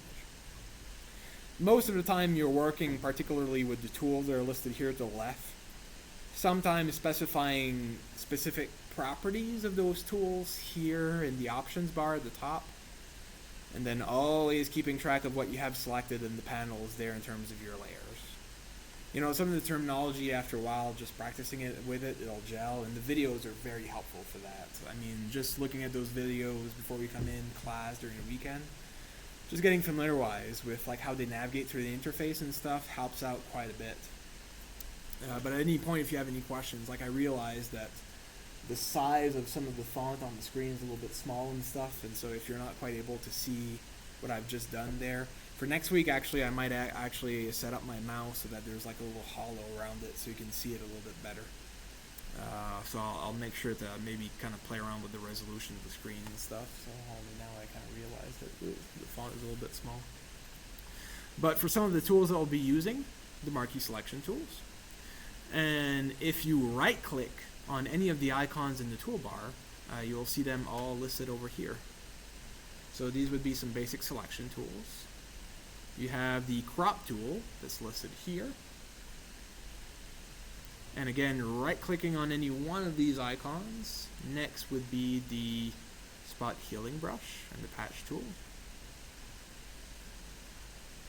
And then the clone stamp tool is over here.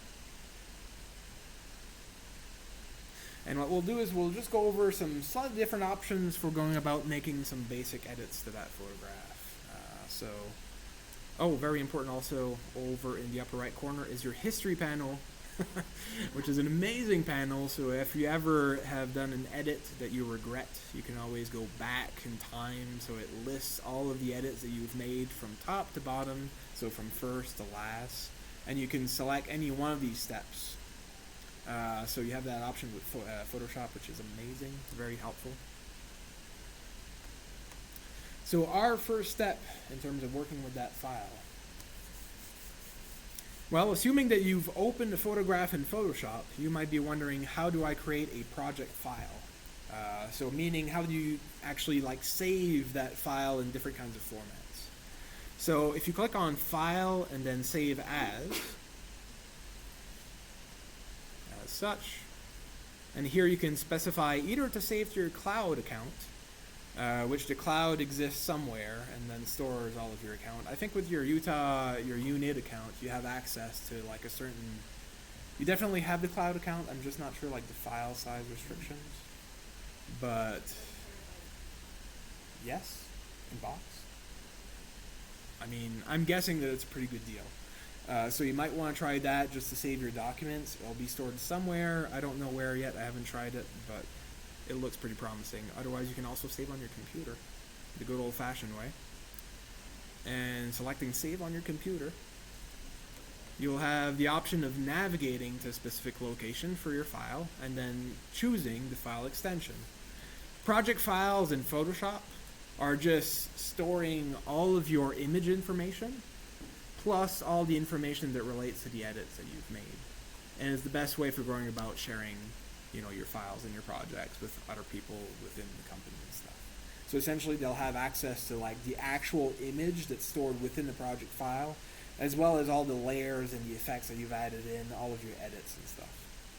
And usually the project file size is a little bit bigger because of that, but not so big that it's a pretty convenient way of going about saving and kind of sharing with others. So choosing that as your option for the .psd extension, you can just save it, you know, wherever you want it to live.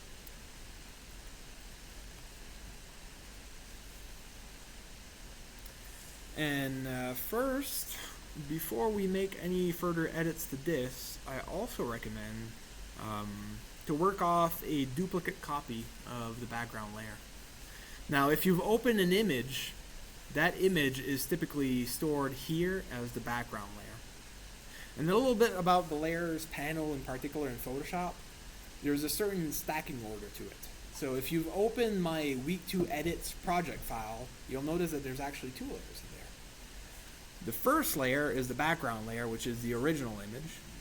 the layer to the top is called background copy. So whenever I make edits, I just create like a copy of the background layer, so that any edits that you make, they might be like destructive, so they might be like permanent. But then what you can do is actually click here on any one of these little eye icons to toggle their visibility.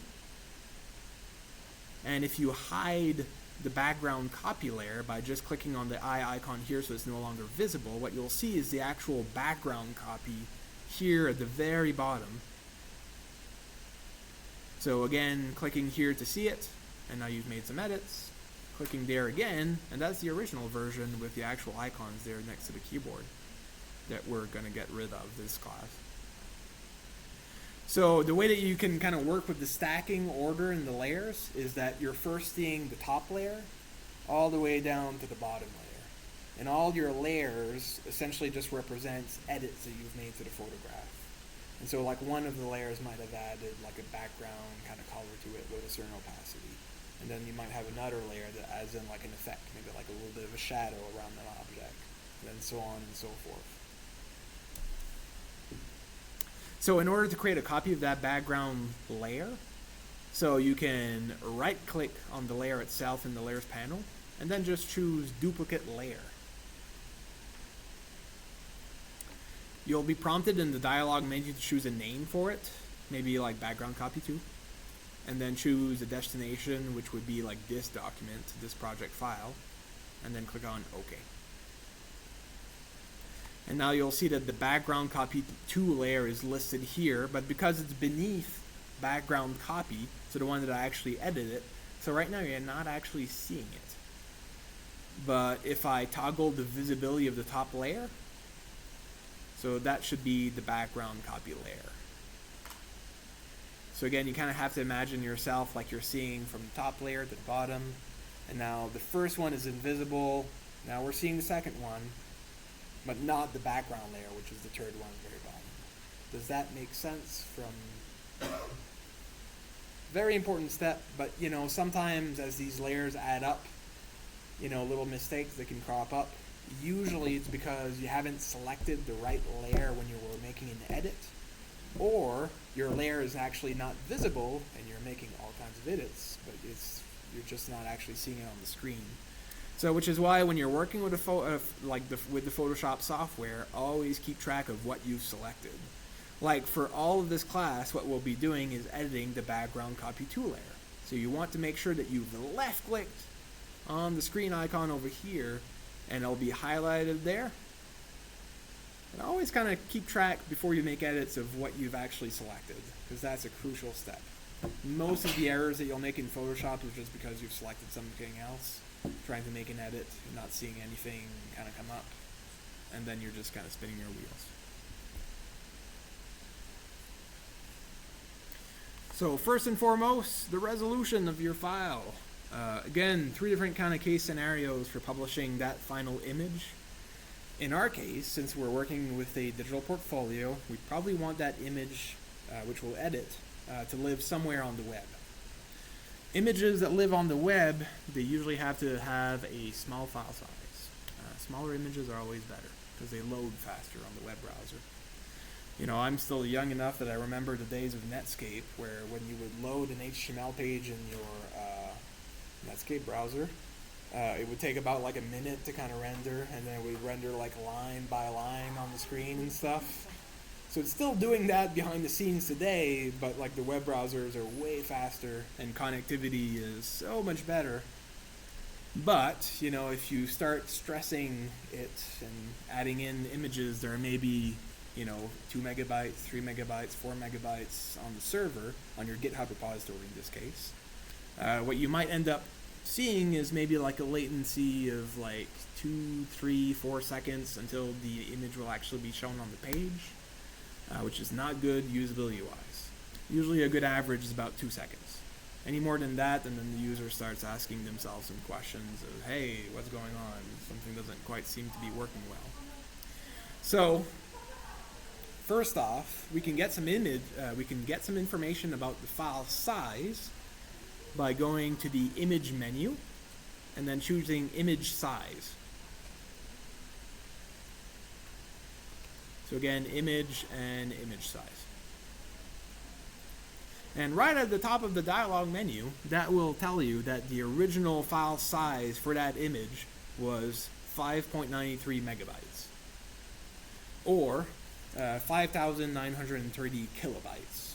So bytes being like the unit of the file size, which is pretty big. By far not the biggest that you'll encounter in terms of images. It's still fairly large enough that it might cause some issues in terms of that image loading on the web page as it is currently. Now, there's a lot of different ways that you can go about editing images. Wow, past 7 o'clock is where I start talking in Franglish, and so you'll have to bear with me here. Image size. One of the strategies that you can use to limit the file size is to make images smaller. So you'll notice in this dialog menu that you have the option of updating both the width and the height of your images. Now, there's a few little things for navigating across this panel. First and foremost, you have like some preset options there that you can kind of play around with 3 different values: the width, the height, and the resolution. In our case, we'll just use the custom because we don't want to play around with those presets. And for the width and the height, inches are a really great unit of measurement if you come from the US and if you happen to be dealing with like print projects, right? Because it tells you you have a pretty good sense relative to like a letter page of like how big that image will actually be like printed on, you know, given those size dimensions. When you're working on the web, it doesn't really matter because it's all about screen sizes. You know, you can relatively assume, I mean, with screen sizes varying and whatnot, 1,920 pixels for the width and 1,080 pixels for the height, about a good ballpark for most screens. I mean, you can pretty much assume something close to that. One way that you can see the pixel dimensions for that image is to just change the unit of measurement there from inches to pixels. So that'll change it for both the width and the height, and you'll see that we already cropped the image to those exact size dimensions. So 1,920 pixels for the width, and then 1,080 pixels for the height. I think we're getting different like sizes in New York. So I think I'm doing the edited one, and there's another one that's not. Yes. The non-edited one is a little bit bigger. I already cropped that one, but we can crop it later. So we'll just fix that little issue a little bit in a few steps. The other text box that's really useful is called the resolution value over here. And there's another option over here that you can check or uncheck, which would be the resampling method that's used. Now, when you're changing the size of an image, you can upscale an image or you can downscale an image. So if you upscale the image, you're trying to make the image bigger. If you downscale the image, you're trying to make the image smaller. The resolution is a measure of the amount of pixels per inch. So essentially, high resolution image, just the original file size that you took using like something like your phone or something, or other kind of device, ideally has the most amount of pixels here available in terms of its dimensions. So the original file size, if it's a pretty good quality or initial resolution, usually it's in the bigger range. Essentially, it just means that you have more pixels per inch. In case what you're wondering what a pixel is, it's just essentially like a dot that makes up the image. And in our case, we have 1,920 dots for the width by 1,080 dots for the height. Fun little exercise, if you actually like zoom in on that image like close enough, and we'll do that later, you can actually see the dots, like little squares and stuff that are just next to each other. Every square has like a different value in terms of like a color scale, like RGB, where those values might range from like 0 to 255 to just like render the essentially like a unique color based on those combination of all 3 values. So what this tells you is, I mean, long story short, when you're working with an image for the web, you can assume 72 for pixels per inch in terms of the intended resolution. When you're working on the web, the resolution doesn't all that much matter. You just keep the resolution to the smallest possible size, because most monitors, they render an image on the screen at a resolution of about 72, or if you have like a really nice and fancy monitor, maybe something like 96, or I'm sure there's like gaming monitors that might render it as a high resolution as well, but I'm not really sure. So a good rule of thumb, 72 is the resolution that will essentially allow you to keep the file size to a minimum. And so you can just assume that value when either increasing or decreasing the size of the image. When increasing the size of the image, another concern is that the image might get slightly distorted. So you can imagine like a little pixel that starts off as yay big. When you upscale an image, it means that you're making it bigger, and the pixel is actually getting bigger. But what Photoshop allows you to do is use an algorithm to just kind of guess, well, okay, well, you know, the size of that pixel is getting greater and greater and greater, so I'm just going to try to adjust the color there so that at a certain point it doesn't get too fuzzy. Pixelated images that are like upscaled and look kind of fuzzy and stuff, that's usually the problems. Like your pixels, they're getting like so big that you have like these big blotches of colors that essentially like, from the point of view of like your perception, it just doesn't quite look right. Much easier though to downscale an image. So if you start off with like a nice image and then you try to make it smaller, the algorithms usually they're pretty good at like adjusting the image so it won't distort it too much. Another little strategy, if you keep the scale of your image right about the same from the original, it usually will ensure also that you don't distort it. So before upscaling or downscaling an image, you can also consider just like cropping it to the ratio that you want, and that way you can resize it after the fact. So I'll show you how to crop an image in just a few steps. That being said, now if you're working with images with laser printers, if you want to print your image, usually a good ballpark value for the resolution is about like 200.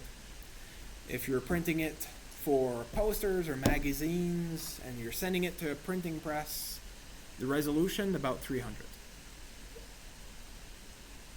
So using that little algorithm, you can control things like if I deselect the ray sampling so that I don't use the algorithm to adjust the quality of the image when I upscale it or downscale it, you can actually see when you increase the width that you'll lose a little bit on the quality because the resolution goes down. So essentially you have less pixels per inch. If you make the image smaller, right up until the point of like a certain desired resolution, like maybe like 300, that means that with the original image as it was taken, you can pretty much afford 6 inches roundabout in terms of the width. And it'll be good quality, but that's about as big as you can make it. Now, when you're using the resampling algorithms, what you're trying to do is kind of cheat a little bit. So you're using Photoshop to try to improve the quality and make sure that you adjust the pixels to just get about the right resolution of like 300 if you want to print it, for instance, but still trying to increase your width. And Photoshop will do the hard job of trying to adjust it so it's still a good quality, but a little bit bigger. Now, that entails a little bit of give and take, and you might have to try here and there to try and find, like, for example, like the right algorithm to use. And there's usually for upscaling, I think up to 3 different choices, like preserve details 2, bicubic smoother. Like, you don't need to learn like all the little technicalities behind these things. Essentially, one might work better than the other, and Photoshop just goes to like a default when you choose like automatic. But there's just no other options other than just experimenting and seeing the end result to see if it's kind of like, you know, if it's close to what would be visually appealing, I guess. You know, if it doesn't end up like pixelated. Now that's just a very long-winded story about resolution. You can learn a whole lot about it online. But for our purposes, 72 for the resolution. And then our pixels, closer to the original version of 1920 by 1080. Now, if you're working with the original, and then you need to actually crop that to that size. So what you can do You can just cancel here to get rid of all these edits, or just click on OK.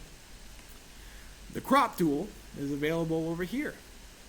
So if you right click on this little icon here to the left and select the crop tool option, what you'll have is these little guide bars here on each of the sides that you can drag the mouse cursor over and adjust. So if I move the guide bar over here, all of the area in the image that's now shaded is the area that'll be removed from the image once you apply the crop.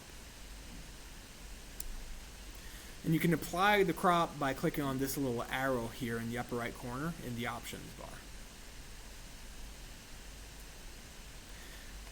Now, Photoshop in the options bar also allows you to specify both the width and the height in terms of pixels. So using the drop-down menu here in the upper left corner, so you can choose width, height by resolution as your option. You'll also see like in there like a few kind of like default options, like working with like preset ratios or like actual preset dimensions that you can specify. But using the width, the height, and the resolution options over here, so you can tap in the width that you want for your picture, 1920 by 1080 pixels for the height, and your desired resolution, which would be like 72 in our case. So it's just a matter of left clicking on the image here and then moving it to right about the desired location there. Was I right on those dimensions? Because that seems somehow maybe a little bit small. So it was 1920 by 1272, I think.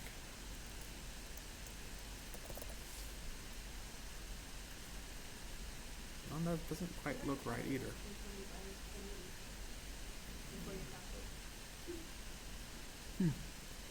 Oh, did I?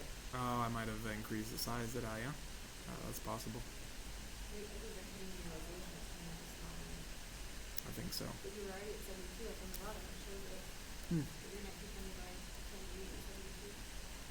Well, I'm just going to go through those steps again then. Image size. So 9,020.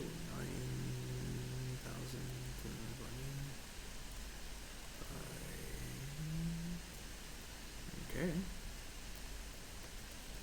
Then if I go over here, and then I specify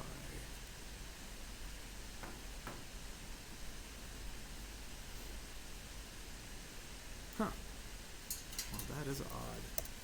Maybe the resolution might be throwing it off. I swear those would be the right dimensions. Oh, there you go.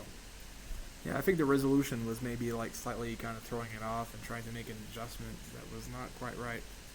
So maybe just, you know, get rid of that little resolution statement there at the top. And 1920 pixels by 1080 pixels. You can left click at the center of the image to just kind of adjust it so that the top is flush against the top margin there. And then once you're happy with the area that you're cropping out of the image, just click on that little arrow there in the upper right corner to apply your crop. And again, that would be like one of the steps that you would take first and foremost. Just thinking about like the resolution, depending on your project, of how big you want the image to be, and then applying your crop. Now, to publish that on the web, eventually, once I've done all my edits, you can go to File, and then you have a few options there. I usually kind of go to Export, and call me old-fashioned, but I like the Save for Web Legacy option. Now, it'll give you this dialog menu where you can choose to use different kinds of compression settings to save your image. A really nice file format for saving on the web amongst those that are available. So if you take a look at this drop-down menu here to the right, you'll have like options to save a file as a GIF, as a JPEG, as a PNG. JPEGs are really great for photographs. They're a little bit more stringent of a compression than PNGs, meaning that you'll have like less of a good quality. But using this dialog menu, you have like the option of specifying like what's the quality that you want to set for your JPEG.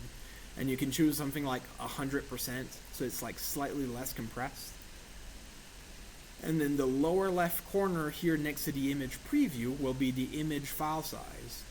And that JPEG here will be about 656 kilobytes, which is about 0.6 megabytes. And so that image, if you were to save it in that file format, fairly a good quality, but around the right file size in terms of it like loading well on an HTML page, which will make it like a pretty good landing page essentially.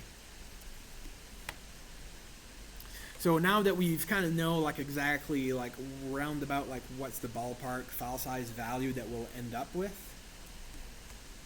and you can also experiment actually here with the image size to see like what's the trade-off, like if I make it like smaller, like how big the file size will be and stuff. So you can use that little functionality there. So here I'll just kind of cancel that little step. And now we can focus on our edits. Usually the first edits that you would make to your images, now that we've got the file size figured out and we've cropped it and we know that we're about the right range there in terms of the final file size once we'll save it, is again just making sure that you have your background copy layer selected before making any edits. So that's a left click on the thumbnail image over here to specify that you want to edit that particular layer that's currently visible there on the workspace.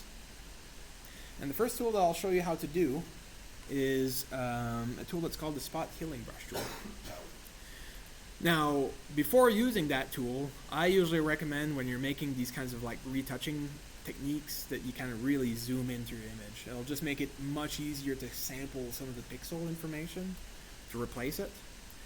Now, at the very bottom of the toolbar, there's a zoom tool that's available. And so that's the last option there in the left-hand corner. And if you left-click anywhere on your image, let's say kind of left-clicking near the A key, you'll zoom in a little bit. If you keep the pressure on the left mouse cursor key, you'll kind of zoom in with this cool little effect that's kind of seeping in there. Now if you press the Alt key, you'll notice that the zoom tool has this little minus sign that's assigned to it. And the Alt key, I think, is the command key on the Mac. So if you're looking at that little minus sign, you can just left click and then you'll zoom out. Option, thank you. I will always get that wrong. Now when you're making zooms, now if you want to switch from the zoom tool to the hand tool, so the hand tool allows you to grab the image and kind of move it around, you can just press on the space bar when you've selected any tools in fact, and it'll just kind of revert back to the hand tool. So you can select your image and kind of adjust it. And if you unpress the space bar, so releasing the pressure on the space bar, and you'll revert back to your previously selected tool. This sounds like a bit of a, like a funny thing to really emphasize, but zooming and moving around that space, if you can get really efficient at doing that, will make your life that much better. Because you're not constantly selecting back and forth, you can just use the shortcut keys. And so just zooming in on that A key and just making sure that you have a little bit of background around it that you can select from. Now the Spot Healing Brush tool is the tool that's listed, I can never remember where these things are, but I think it's listed right under here, the eyedropper tool. If you right click on that, you should see the Spot Healing Brush tool not located in that corner. So it's the icon right below. I wasn't lying. I never remember where it's located exactly. There's so many. So that's the Spot Healing Brush tool right over here. And if you left click on that option from the dialog menu, first off, you'll see that now you have like a little circle that you can see on the workspace. That circle might be too big, might be too small. You can adjust the size of the circle by just going over here in the Options tool, selecting the drop-down menu, and then you'll have a slider bar that you can define the size.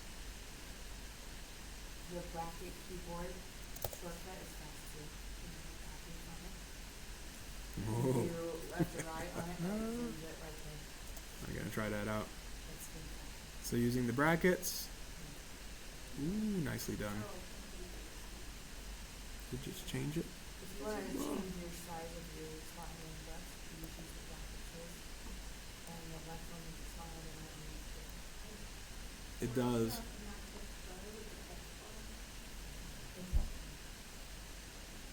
Awesome stuff. Those shortcut keys, I mean, if you're going to use these tools on a regular basis, they'll just make your life that much better. Thank you for sharing that. When you've selected your spot healing brush, when you've got the size just about right, and just make sure also in this case to specify the hardness. The hardness is like the amount of opacity that will be applied to the effect. Sometimes when you have images that are quite complex, like a lot of blends of colors, you can add in like a little bit like 20% hardness so that there's like a lot of opacity that's applied to your effect so that your edits won't be as like harsh. And that will kind of make sense in just like a few minutes. The spacing too, you can just specify like 0% so that the area that you're editing pretty much corresponds to like the actual brush there that you've defined. And so using the Alt key on PCs or the options on Mac. So you can, Can you tell me how you drop down that box that showed you the spacing? just over here in the drop down menu. Yeah. Okay. So on the healing brush, you wouldn't do the alt, but on the spot healing, it like looks like it's because Yeah, I messed that up. There's no Alt keys there. no, I'm it's just on the healing, but it's not on the spot. I'm just not following my slides, so They I'm glad just- that somebody is. They just do it all this, like, That makes sense. So it's even easier now then. A left click on the area where you want to start off, and then you drag over the area that you want to edit. And the way that the algorithm is applied is it'll sample the majority of your pixels, will detect the color, and then we'll kind of like assume that that little key that you're trying to get rid of, like the A key, it's like a little line that sticks out, has like a bit of contrasting colors to it. Just kind of like guessing that, well, since you've sampled a lot more of the whites, you might want to get rid of some of the blacks. And another little thing about this tool is that sometimes it'll recognize the letters. So you really want to like work your way in, just in kind of like this little circular motion too, so it doesn't kind of like throw off the algorithm so much. So just to illustrate that again, so if you left click to sample an area and then kind of swoop in over the edge there of that little line and release the left mouse cursor key, you'll be able to repeat that process and kind of work yourself in and get rid of all the letterings. Letters are just so much more difficult because again, like the algorithm sometimes just tries to guess, well, oh, maybe you're trying to like complete a letter. So it's actually like not the best tool to use for this. Oh, and my laptop is just kind of lagging like crazy. There you go. But with a little patience, you get a sense for how that little tool works. Just lots of little brushes. Make sure you sample a lot of the background color, so you let the algorithm do the work. And eventually you'll just kind of guess it right, and you'll get rid of all the little pixels.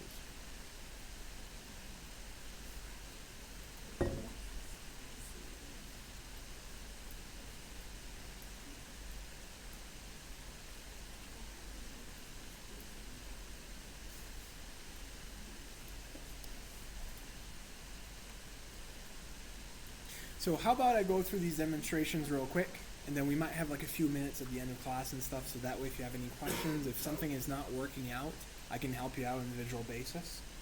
And I think that might just be the best use of our time.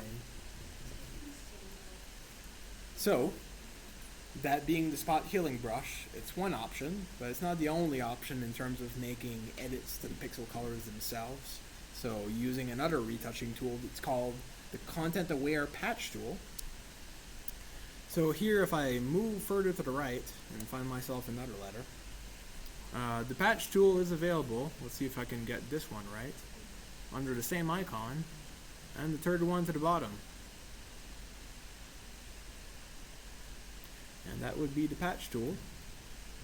Now the way that the patch tool works, assuming here that you selected, you want to define a new area to sample from, you can choose here from the drop down menu option content aware. So again, it'll sample some of the background area. And now you have two different values here to choose from, like the structure and the color. And that is kind of similar to like the transparency, like how much opacity that you want to apply given that algorithm that'll just try to detect based on the background what kind of foreground color to get rid of. You know, I usually recommend for something like easy like this, like you can up the structure to the maximum value and then specify the least amount of color. So meaning that the color will be like essentially like copy pasted. So there won't be like a lot of blending applied.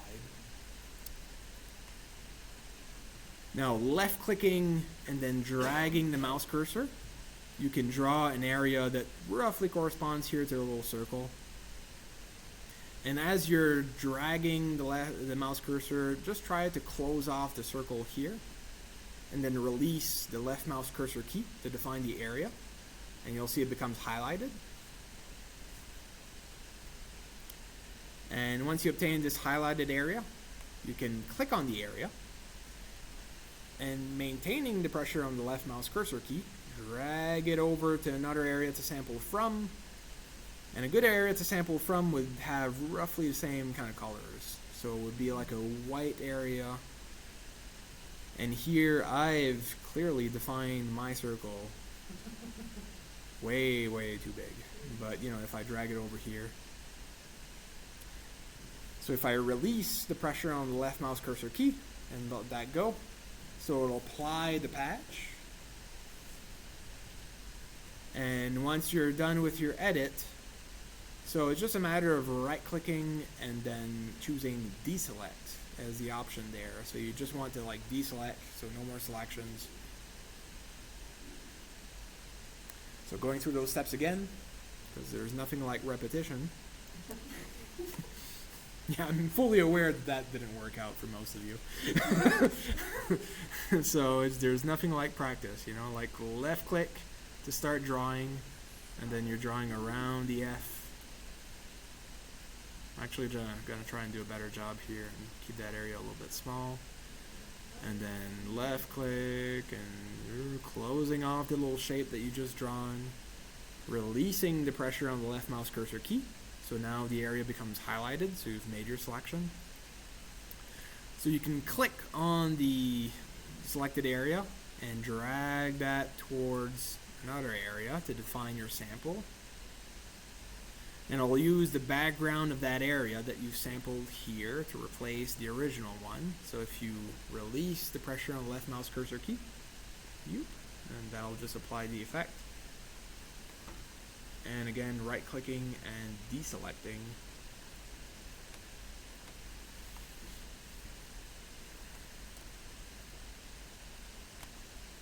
And should I do another one?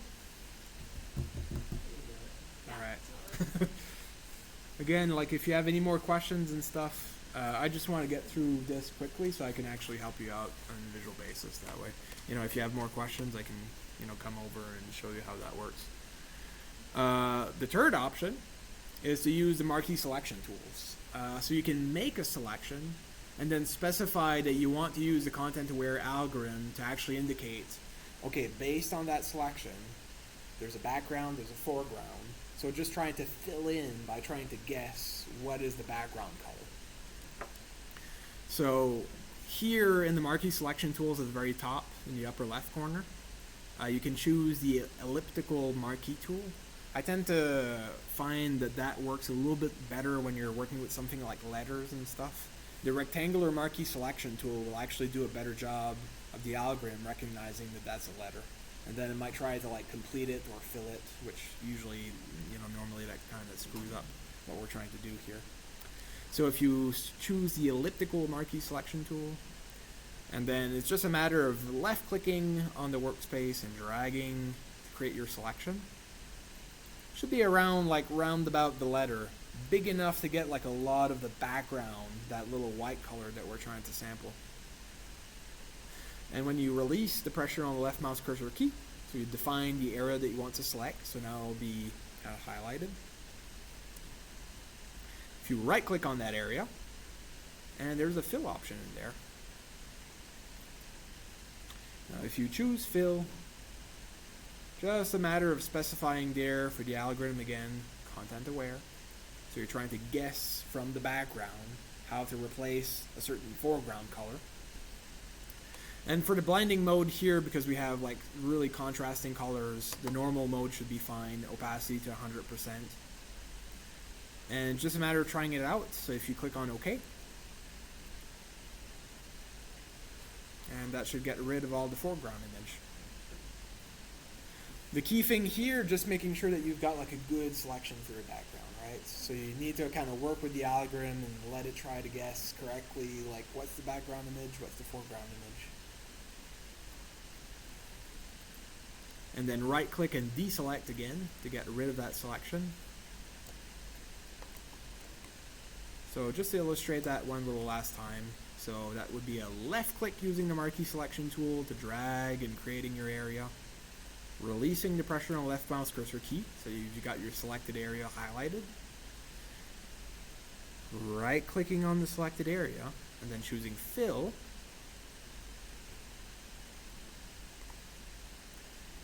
Just make sure you got content aware selected there for the options, the mode normal, opacity 100%, and clicking on OK, and that should replace the foreground based on the background pixel colors. And right click and deselect.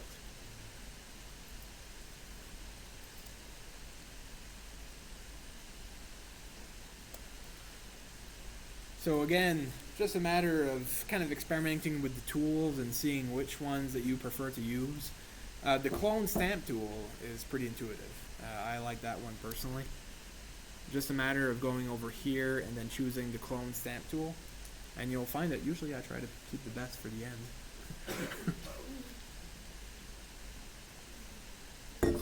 The clone stamp tool is pretty basic. So if you select it, it allows you to sample manually the area that you want to choose from. So here in terms of your settings, you also have the same options available here at the top. You can play around with the size to make it slightly smaller if you want. You can choose the hardness to be close to like 100% so that there's not as much like opacity that's added into the effect. Using the normal mode and opacity to 100%. Just a matter of clicking on the Alt key here to sample an area. So here I'm just sampling from the background, pressing the Alt key, Command key in Mac, Option key in Mac,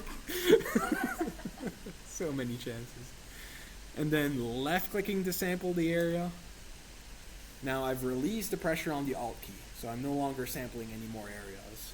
But if you move it over your area, so you'll see like a preview of the effect that you'll apply. So essentially just like replacing this little line here with your background color. And if you would left click to apply that effect, and you'll see you'll get rid of that little thing. Now it's just a matter of like alt clicking, sampling, and then left clicking to just kind of work your way in. And the thing that I like about this little tool is that you can kind of sample a lot of background colors that are a little bit more diverse. And usually your edits will look a little bit more like natural. Because you're sampling from a lot of different places. And you know, that gray is not like gray like all throughout. Like each and every little pixel has like slightly different values. So you always want to be mindful of like selecting some of that complexity. I mean, in a raster graphic, it's like you'll never find like an option, like an area in your image, which is like perfect right across. There's always going to be like a little bit of like natural like imperfections in it where there's a little bit of variety in your colors. So the clone stamp tool is a really nice way to kind of reflect that in your edits, and it just looks more like the image wasn't edited. FYI, by now, if you look at any magazines, you'll kind of like notice that, you know, people on the magazine covers don't really look like that in real life. they've been photoshopped using these techniques. Huh? For good or bad, you can now do that for a living. Just retouching magazine cover images. About how many times, if we're doing newsletter, about how many times would you get the option of make the same thing? I mean, you don't want to do it too much because you don't want to spend a whole lot of time on it. It's good to have like a good size to get like a good initial sample. I'd say that. So try to keep like the size of the brush about as big as you can. But try to do it like multiple times and kind of quick. You kind of work yourself in, and then you're sampling from different kinds of areas, and you have like a lot of variety in terms of like the pixels that you're sampling from. And so it won't be like a perfect white all across, which would kind of seem weird when you're looking at the image. But it'll be like a little bit of like grays, a little bit of whites and stuff. So you'd say about like three times or so. Oh yeah, I mean, after a while it's just like alt click and then left click and alt click and F click and alt click and F click, and you're just kind of doing it quick enough so that you're not spending hours on this project, but you're kind of doing a good job at it too.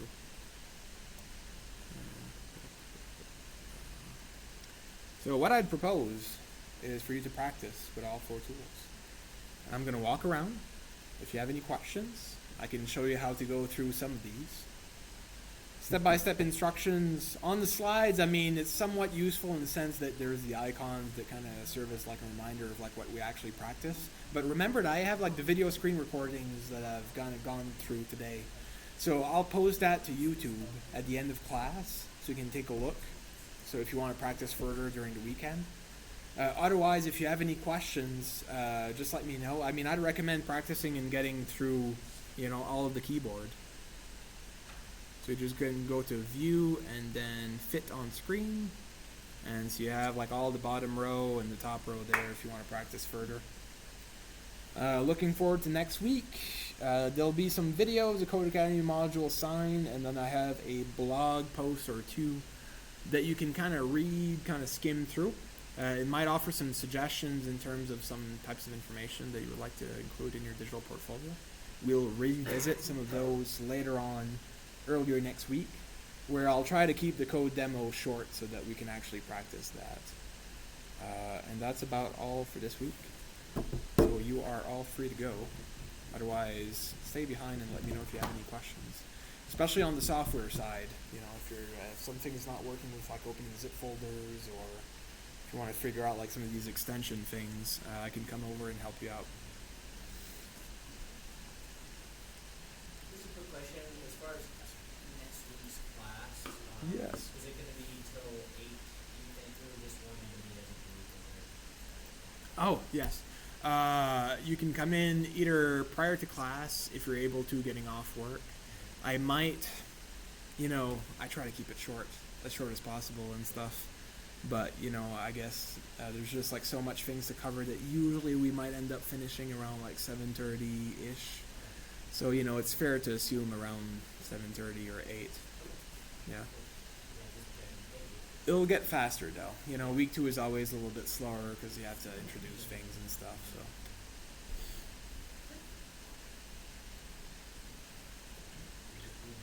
Is there anything to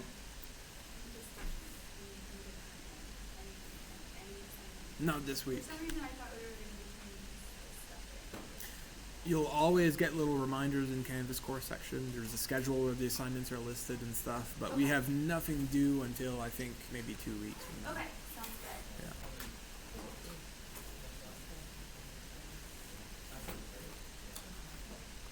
It's funny how you do it.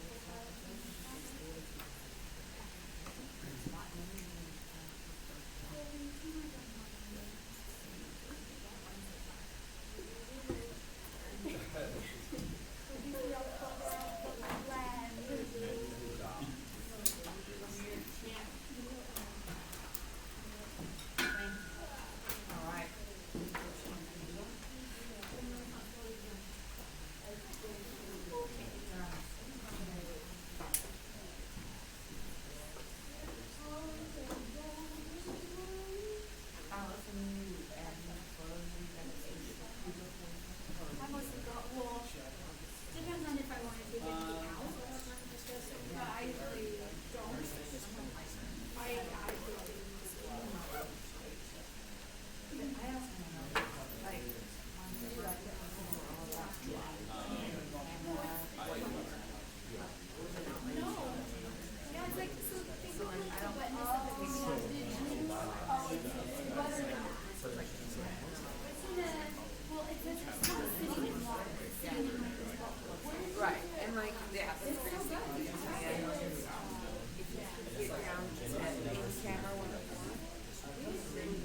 This would be like a. I don't know why. I have. Oh yeah. I see. I like spot seven. All right. Coming away. Yeah, let's meet for a minute. We'll look at it. Did you read the articles from you read them? They're really good for what we're gonna do. I brought them to you. I didn't read some. It's about